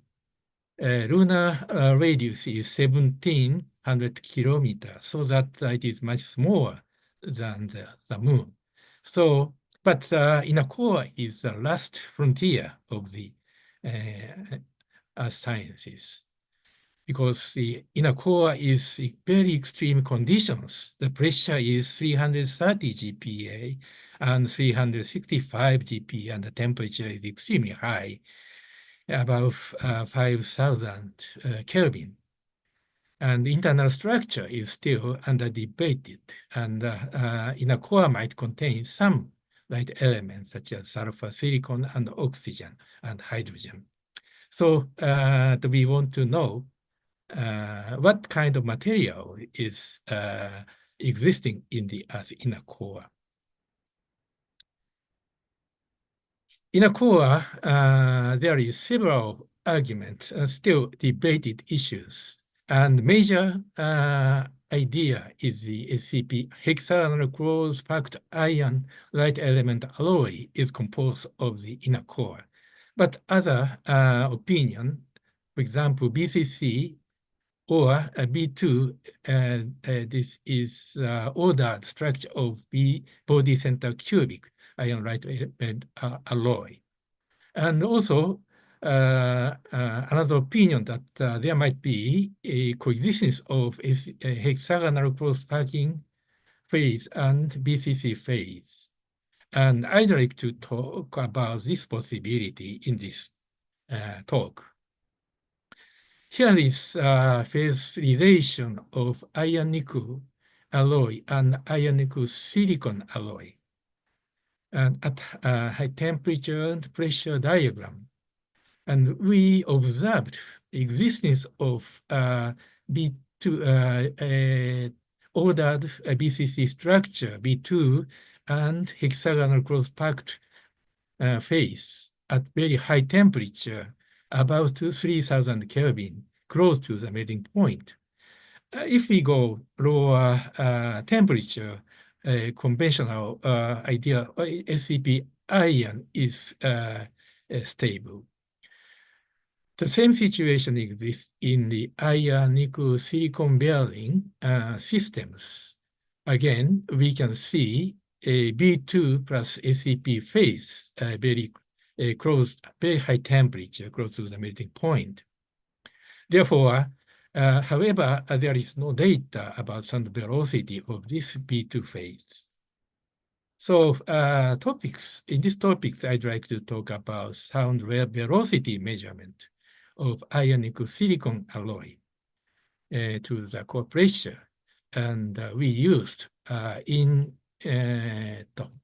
elastic X-ray scattering and the condition to above megabar condition, 130 GPa and 2300 Kelvin.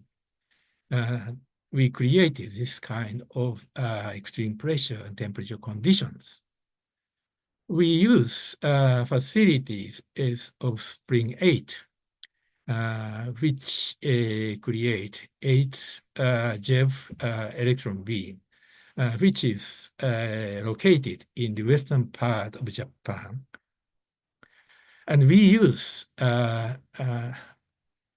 in elastic X-ray scattering beam line of beam line 43, and for measuring the sound velocity of this iron nickel silicon alloy. And X-ray beam is 17.79 kilo electron volt, and the beam size is 5 micron by 5 microns. And we use some special optics to reduce the background. This is in elastic X-ray scattering explanation principle to measure sound velocity. So the when the X-ray is introduced to the samples, we can see in elastic X-ray scattering with momentum transfer Q and energy transfer E. So we need to measure this precisely. This is very weak phonon.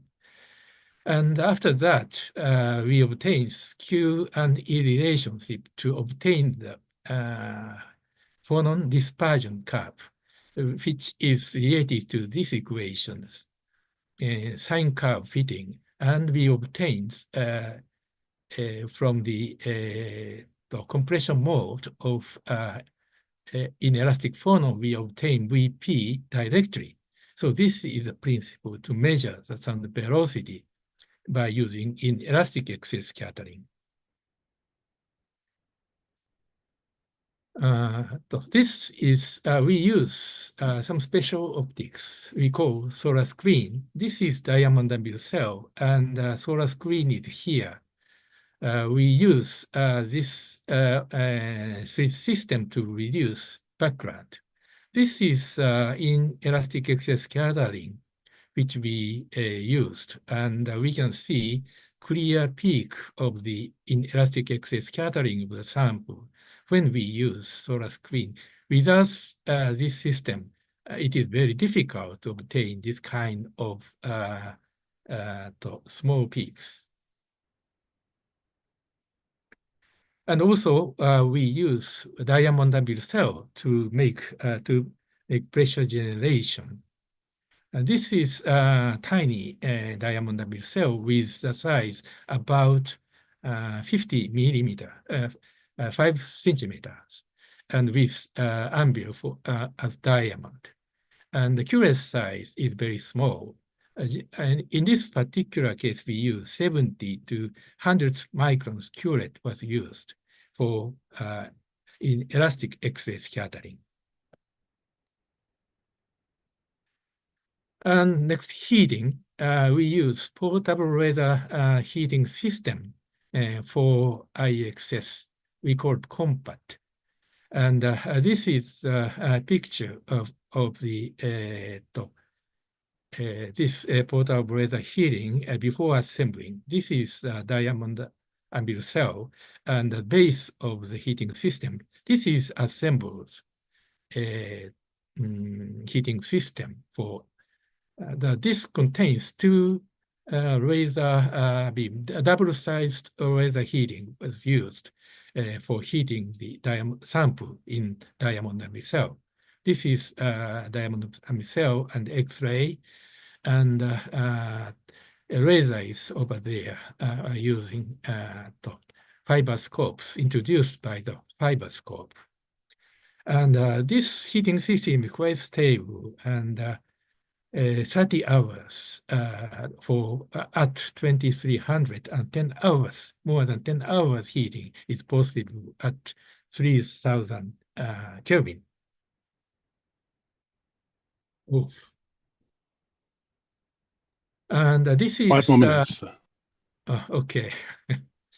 Result of the sound velocity measurement made about 130 GP and 1300 Kelvin. And this is signals. We can see very large peak of diamond LA mode and diamond TA mode, transverse mode, and sample mode here. This is sample with different Q values. And vertical axis is energy. So we can see this kind of dispersion curve for the various conditions from different density and different temperature from 300 Kelvin to 2300 Kelvin. And we can get some VP in this experiment. This is a result of the density and VP measured in this work. Different density values. This density was we measured X-ray diffraction experiment simultaneously just before and after the IXS measurement, so that the simultaneously in the same optical system, we can determine the density and VP here. And these are the different temperature and pressure conditions, density conditions. The maximum is 130 GPa and 2300 Kelvin. As you can see, there is no strong temperature dependency. This is a typical result of this B2 iron nickel silicon alloy by using inelastic excess scattering. This very weak and almost no temperature dependency is also observed in iron nickel, iron silicon B20 crystals, and also BCC iron, which are measured by ultrasonic measurement at very low pressure and low temperature conditions. Our measurement is similar to these materials which we almost no temperature dependency, which is very good merits to extrapolate to higher pressure and temperature conditions. This is pressure and VP for the present result, which show very weak temperature dependency. This point includes from 300 Kelvin to 2300 Kelvin. So this is almost no difference in temperature. So we need to extrapolate the results to high pressure and high temperature condition of the core, inner core boundary and center of the Earth. It is very, very extreme conditions, and pressure and temperature condition is extreme. And this is our, yes, in order to know the inner core composition, silicon and sulfur is a major right element, and we consider the mixture of iron nickel and iron nickel silicon, and also iron 3s system, 3-component mixtures. And in case of B2 phase, we have this density dependency or pressure dependency. On the other hand, other phases have a temperature dependency. By using this, we can extrapolate to the core conditions, inner core conditions. And averaging is needed to obtain the mixed phases using density as a Focht average and some velocity Lois average here. So this is a result of the analysis. This is a preliminary core, which is seismic observation of the density and VP. And our measured value of B2 iron nickel alloy is here. And also here is iron nickel alloy, and this is Fe3s. So clearly the preliminary ICB inner core boundary is 330 GP and 6000 Kelvin to the inner core is within this triangle. Use the result of the composition of about 3 weight% of silicon and 3 weight% sulfur.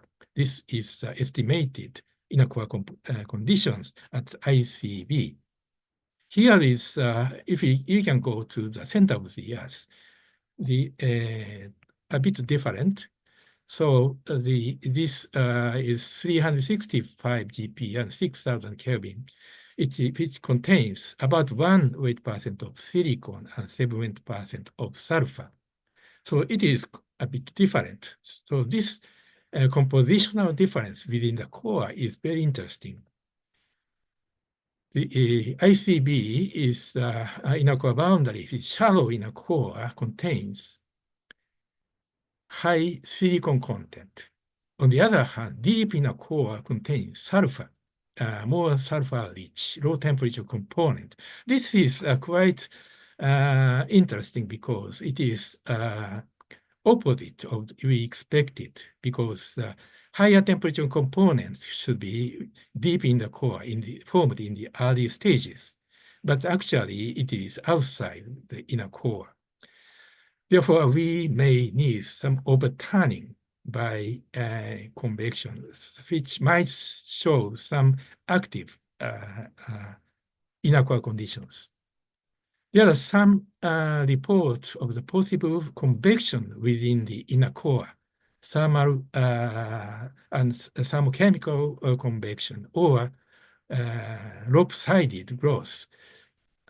Once west sides crystallizing and east sides melting. So this kind of dynamic phenomena was argued, and the present sound velocity measurement might show this kind of active inner core. Okay, thank you for your attention. Are there any questions? So, oh, okay.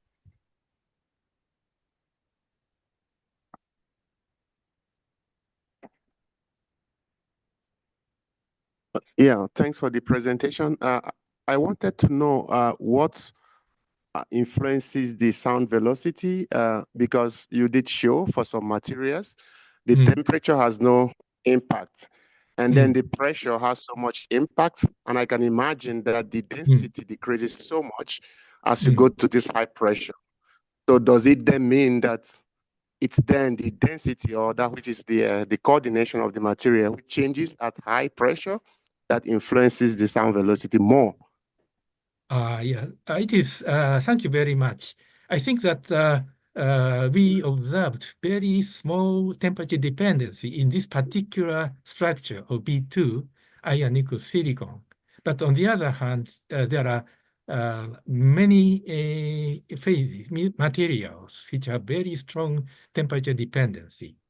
So I think that in this particular B2 structure, it is rather lucky to make high extrapolation, but generally we need correction to temperature and pressure. Sound velocity can be related to have temperature and pressure dependency. That is a quite general case. You have one more question? Thank you for your talk. I think it's very fascinating to see research into the Earth's inner core. Something I'm concerned about is the model for the magnetism as well. And if you propose something, maybe it has the right sound velocity, but does it have the right magnetic properties? So, yes. I think we don't yet know what is the model for the Earth's magnetism. So it's maybe a very difficult question, but I'd be interested in your comments. It is very interesting, and it is future very important issues, especially the magnetic properties of the inner core. Of course, outer core is magnetic convection is occurring, which is cause of the Earth's magnetic field. Because of that magnetic field, inner core could be some alignment because of the magnetic properties. So that provides some preferred orientation of crystal within the core. So that can be another important issues to solve the seismic observation, which shows some anisotropic structure of the inner core. That is very, very hot debated issues. Thank you very much. That is, we need to study about that. Okay, I have one other question from Professor Madhu. Thank you very much. Thank you for your talk. But there is something that I can't understand. How you get into the inner core? Make measurement, how? Sorry, that... Or simulation. No, I think we did measurement to achieve high pressure and high temperature. And the current PT condition is 130 GPa and 2300 Kelvin. So this is a bit lower the actual inner core conditions. We try to extend experimental capability, but still we need time to achieve higher pressure and higher temperature. Recently, we achieved to 200 GPa, so we need another 50% increase to get some 300 GPa. Okay, are there any other questions? There's one more.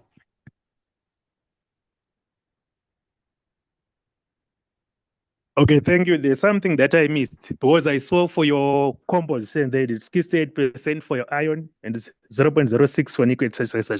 So what I wanted to find out, did you start by fixing those compositions or you actually arrived at those compositions from the work that you were doing? What percentages for the iron nickel alloy? Or 0.68, 0.006? I see, yes. Okay, that is a good question. Yes, because we made some experiment here. Yes, and this is, I show the phase diagram, and this is a composition and a pressure phase diagram. And a silicon-rich B2 phase coexists with a silicon-depleted iron nickel alloy. So these two different composition is needed to estimate if two phases coexist. So our measured composition is silicon-rich here. So that is the reason why we measure the particular silicon-rich B2 phase. So B2 phase, is this answer for you? There's one more question. Right, right. Sensei, thank you for the talk. I know that at deep down there, the conditions are supposed to be not solid state. We expect it to be molten or more to liquid because of the pressure and the high temperature. So, and then you are looking at certain materials and their mixture, alloy type. So is it more of, let's say, Kitchener? Because I know that basically down there, the deepest tunneling that we have seen does not get anywhere near to the center. So are these all speculations, calculations based on certain kind of materials that can meet these conditions? Thank you. I think that a good question. I think we know the inner core is in solid state and outer core is under the liquid state. This is because of the seismic observation. You know, this is VS of the mantle, and in the core, we can see no VS phase, which shows the outer core is molten.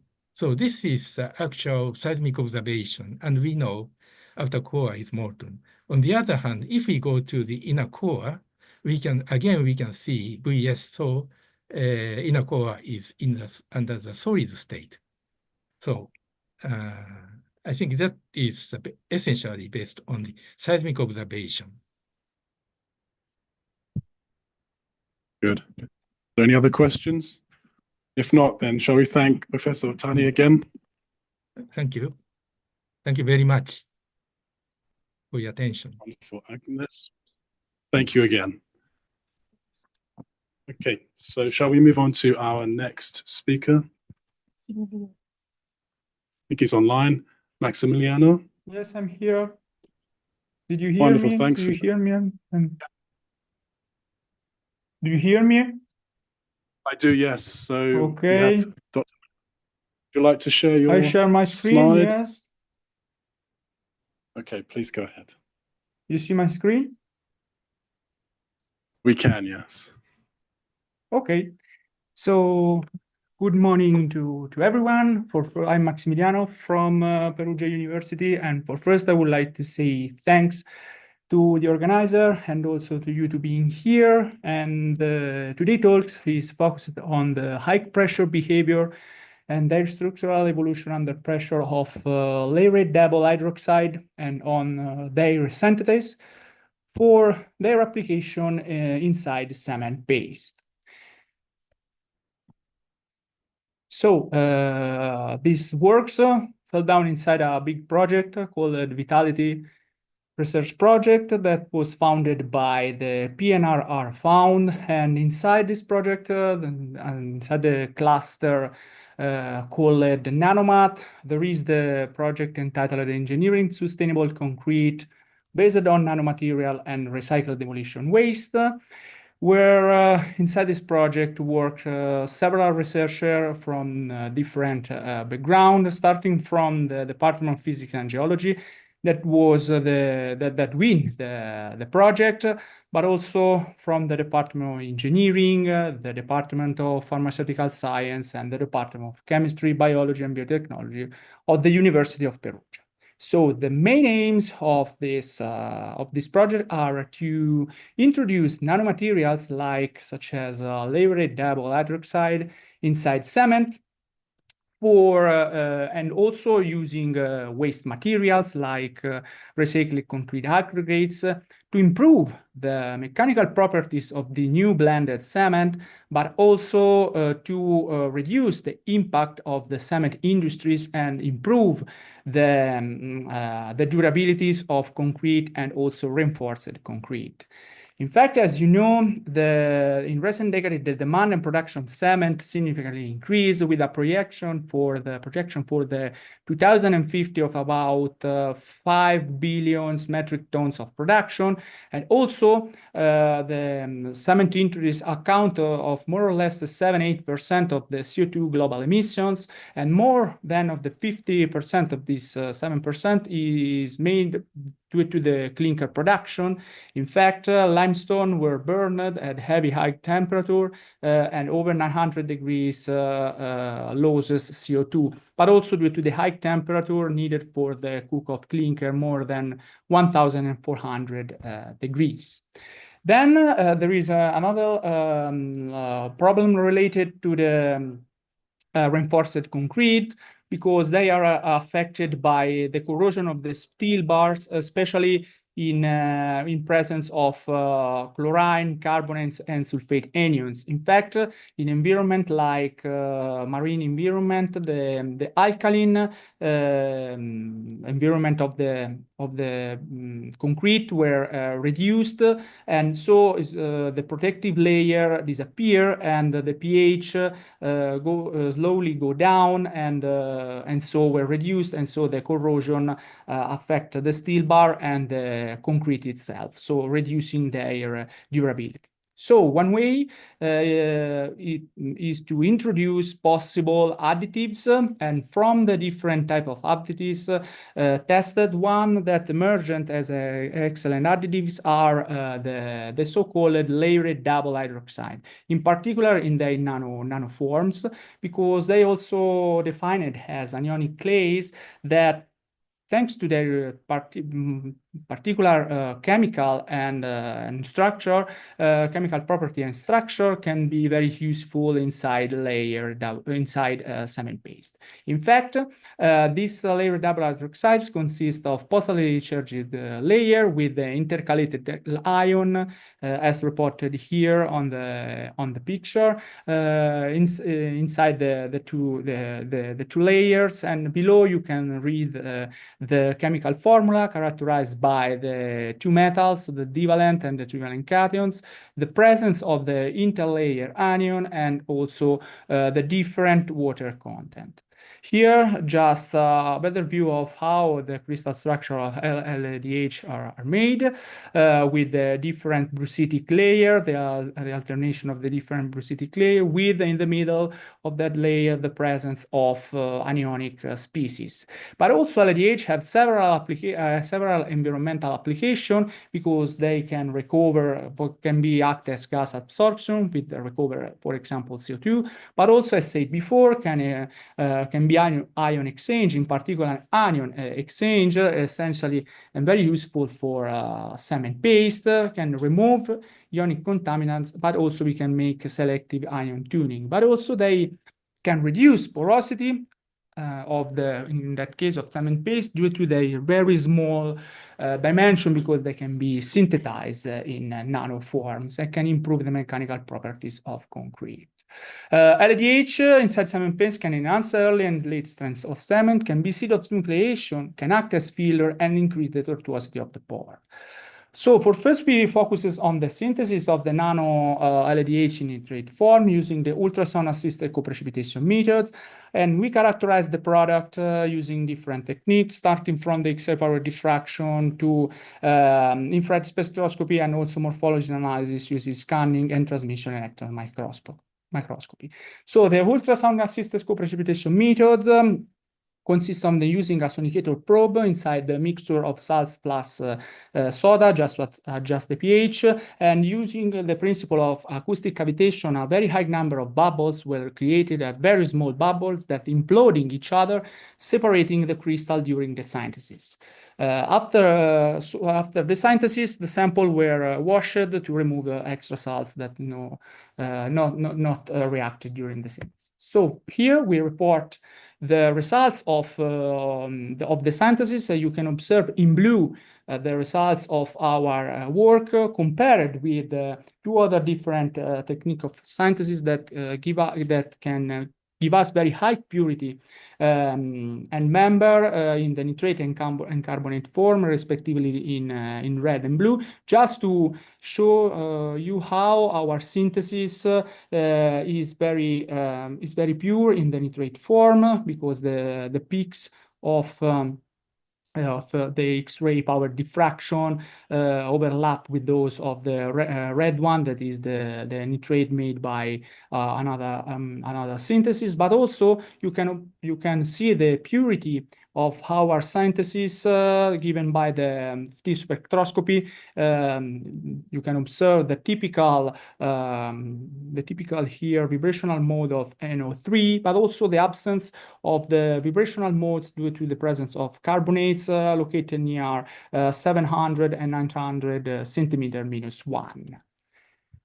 Then we performed also morphological analysis just to have information about dimension, but also here you can observe the clear shape of the hexagonal shape of the brucitic like layer, and also the dimension of our synthesis is more or less 50-60 nanometer. But also this is confirmed by the very broad peaks reported here in the X-ray power diffraction pattern.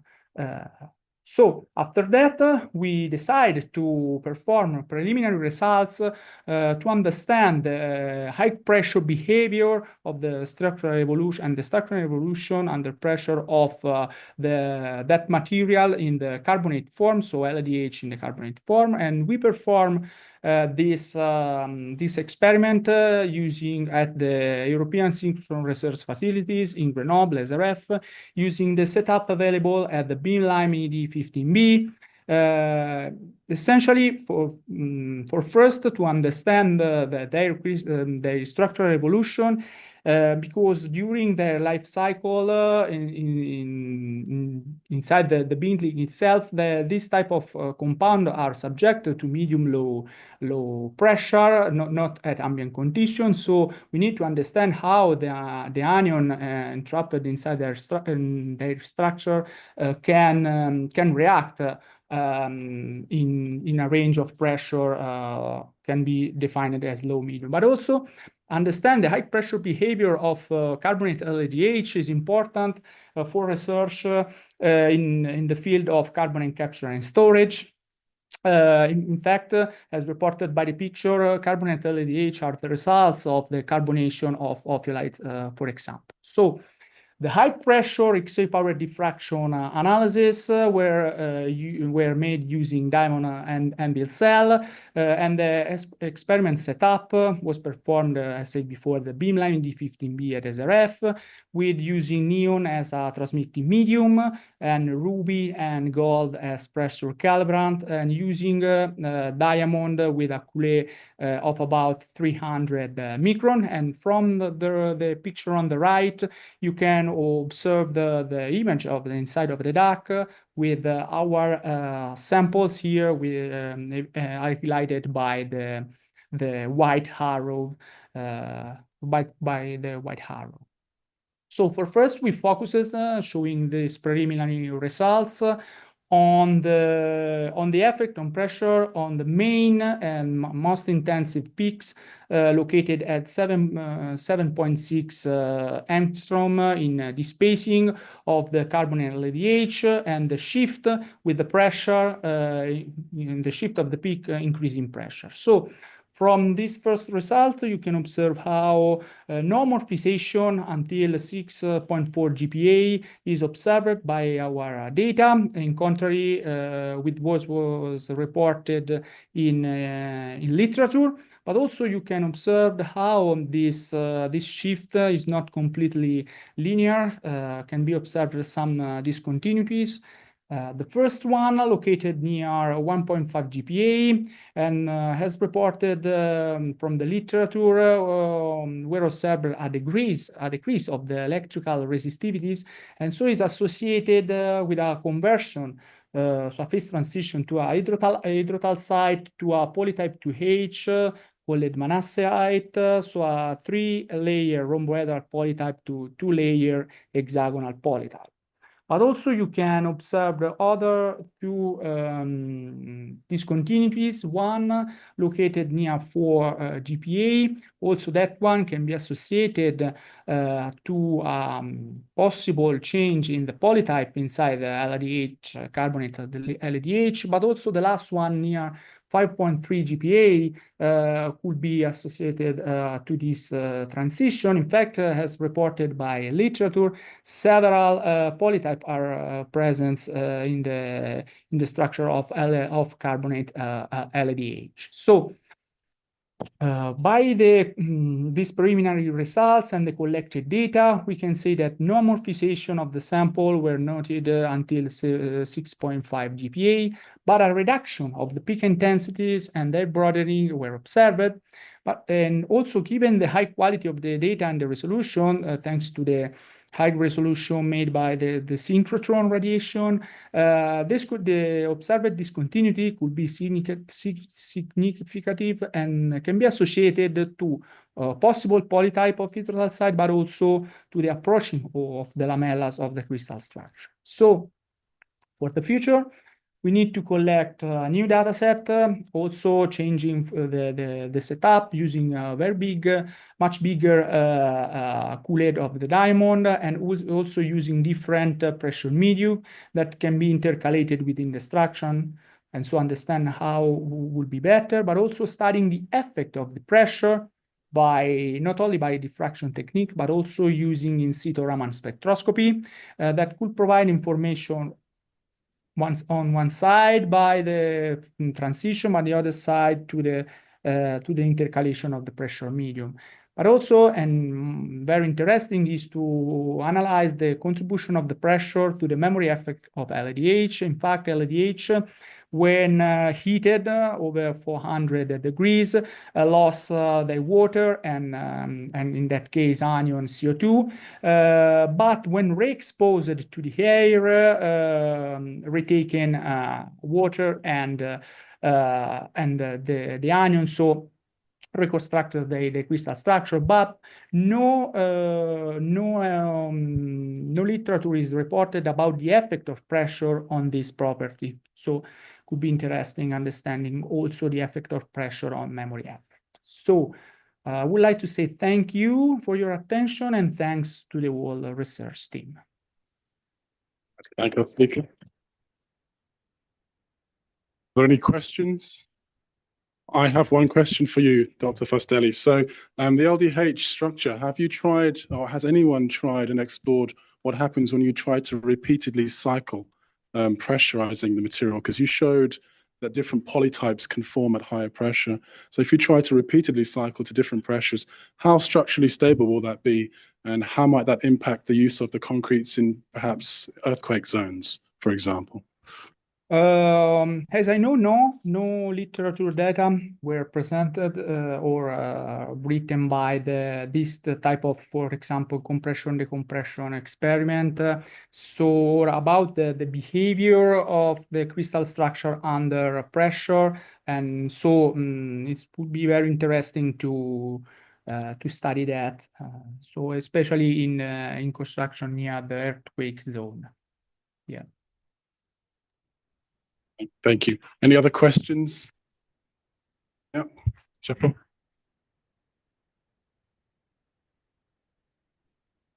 Thank you for the interesting talk.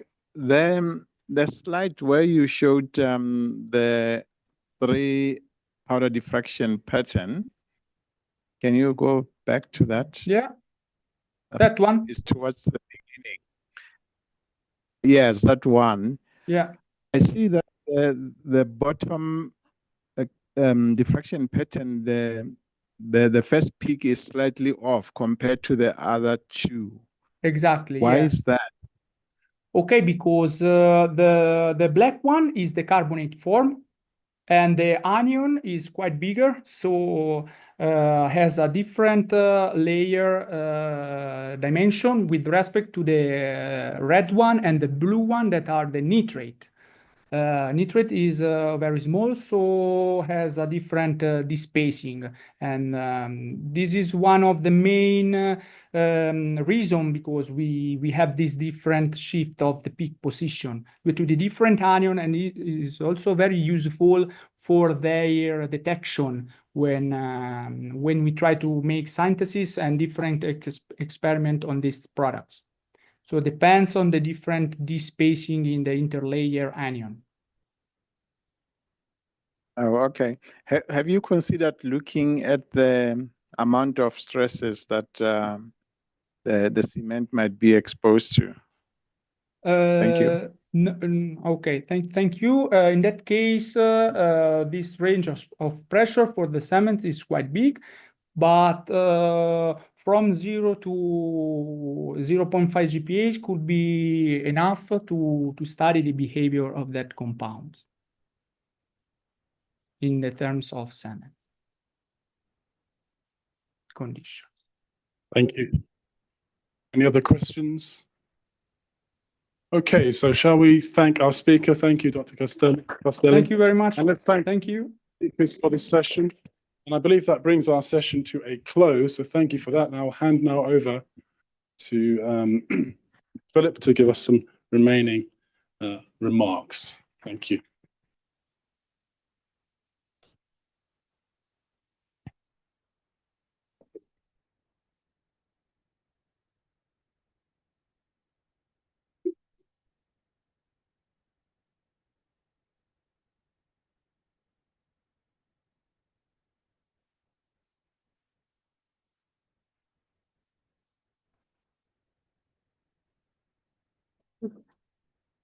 What are you saying?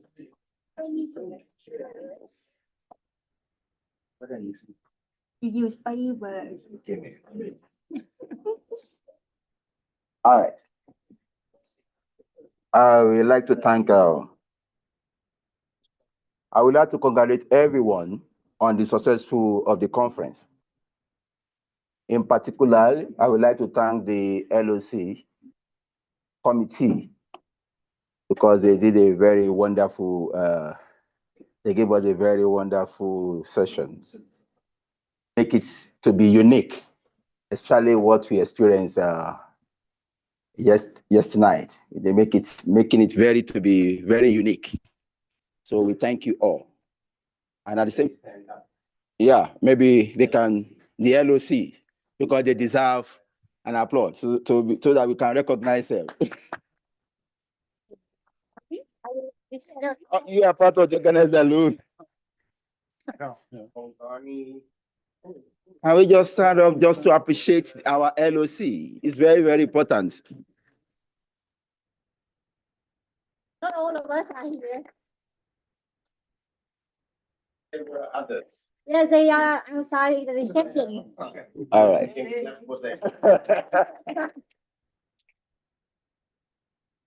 Thank you very much. Yeah.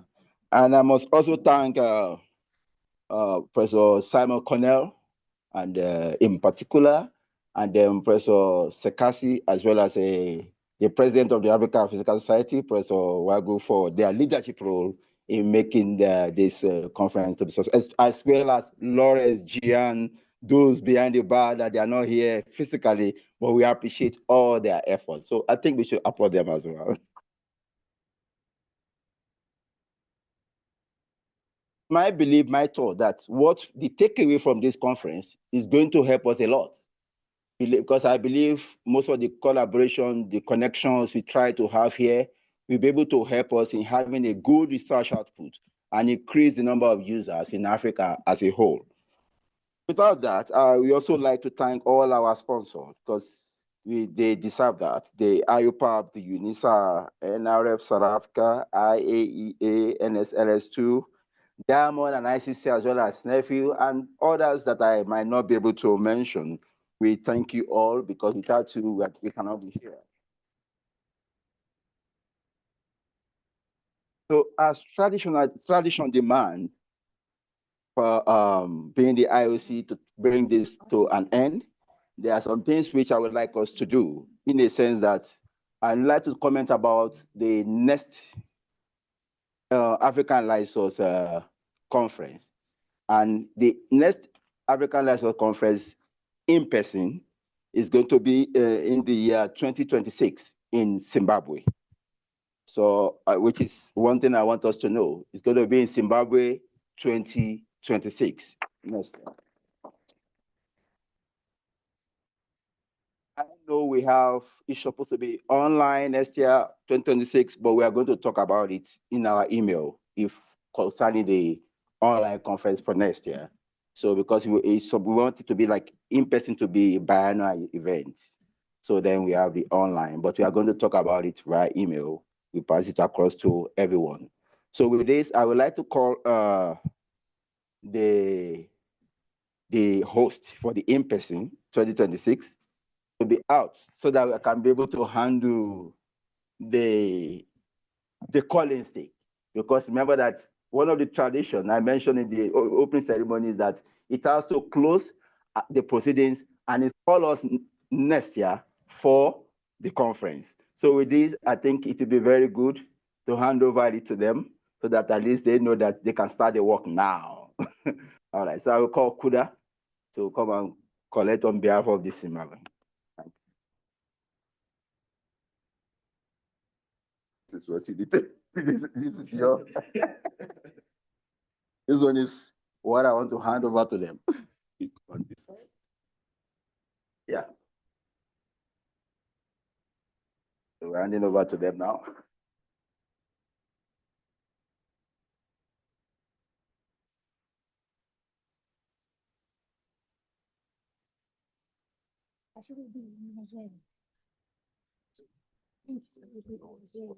No, just all right. So before I made the final things, I would like Kuda to say something to us concerning the next in-person.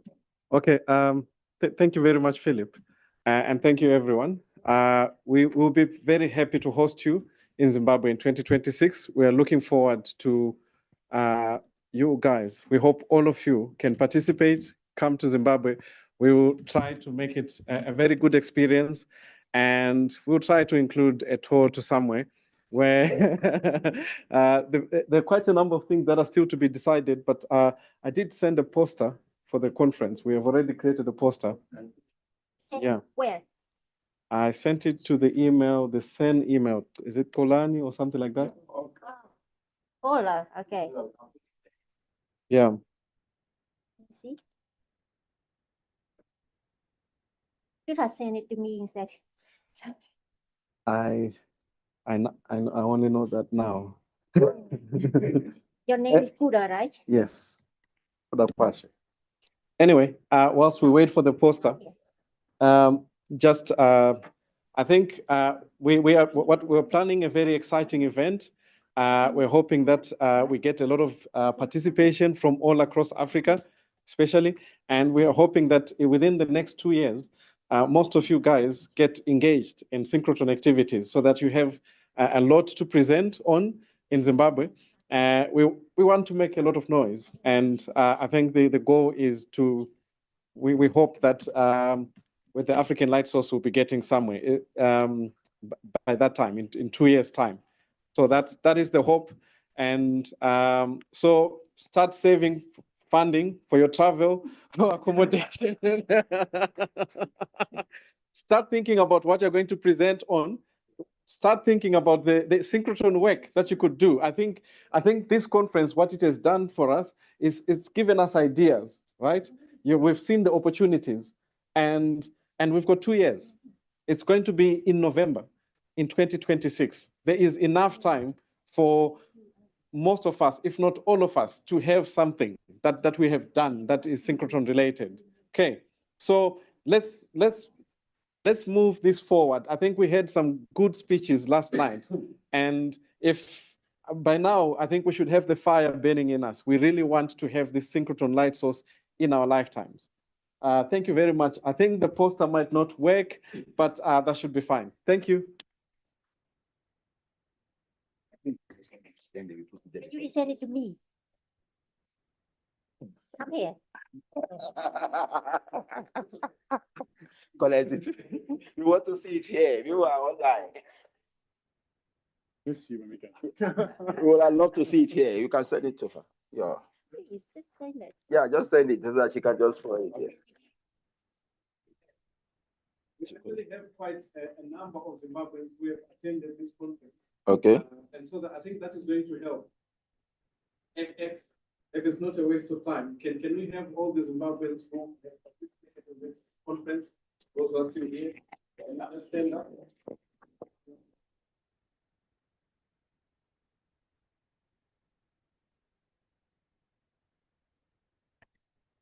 Thank you very much. I can see that you've learned a lot here, and we believe that the experience and everything here will be able to enjoy it when we come to the Zimbabwe in 2 years' time. So, and then before I close the chapter for this year conference, I would like to invite Sekasi, Prof. Sekasi, to just a very few address. Yeah. Thank you very much. So I'm very just excited that we had this conference. You know, there were some doubters as to whether or not we could pull it off, but a lot of hard work, and I think it worked. So I'm so happy to see so many.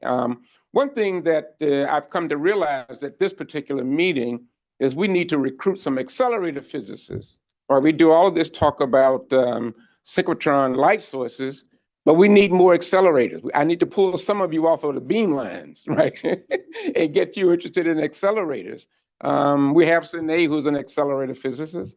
We heard from Alfred Mishi, who's doing some extremely exciting work. I'm an accelerator physicist, so we need some more. And the program that Alfred Mishi participated in, the U.S. Particle Accelerator School, is one that please spread the word, you know, to your friends and take a look at it for yourself, because it convenes twice per year.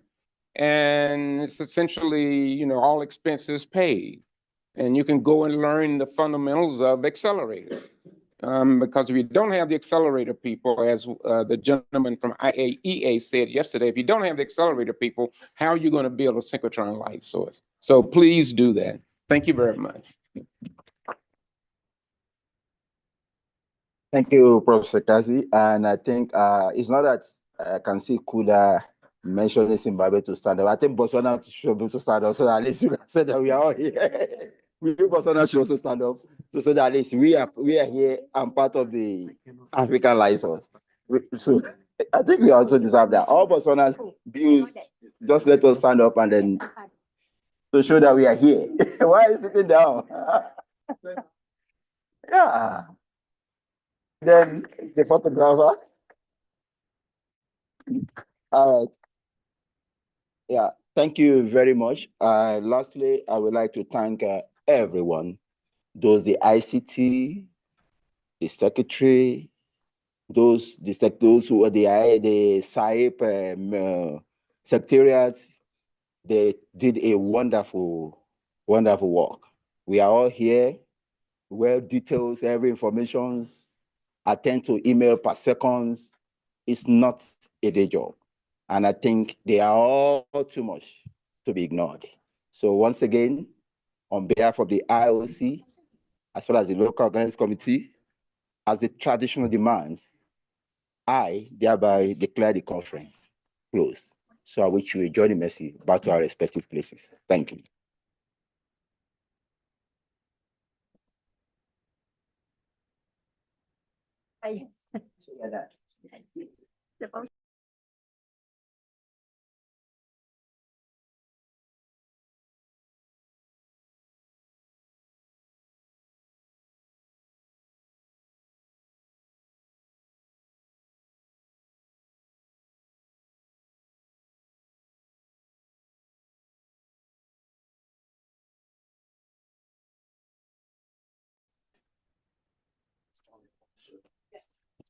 Okay, the poster for the next conference is almost ready. Yeah, there it is, behind the speakers.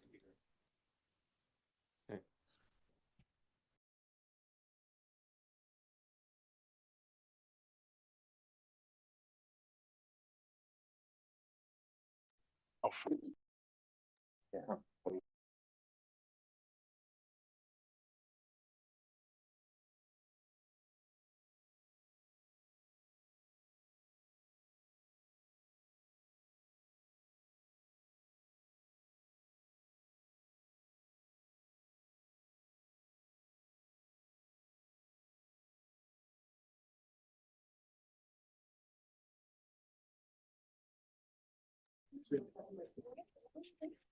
First, I want to thank again all the organizer for this beautiful conference. And I want to announce that the African Physical Society online conference will be next year, 2025. And everybody is welcome. And of course, it will be again a joint conference with African Light Source. Thank you very much.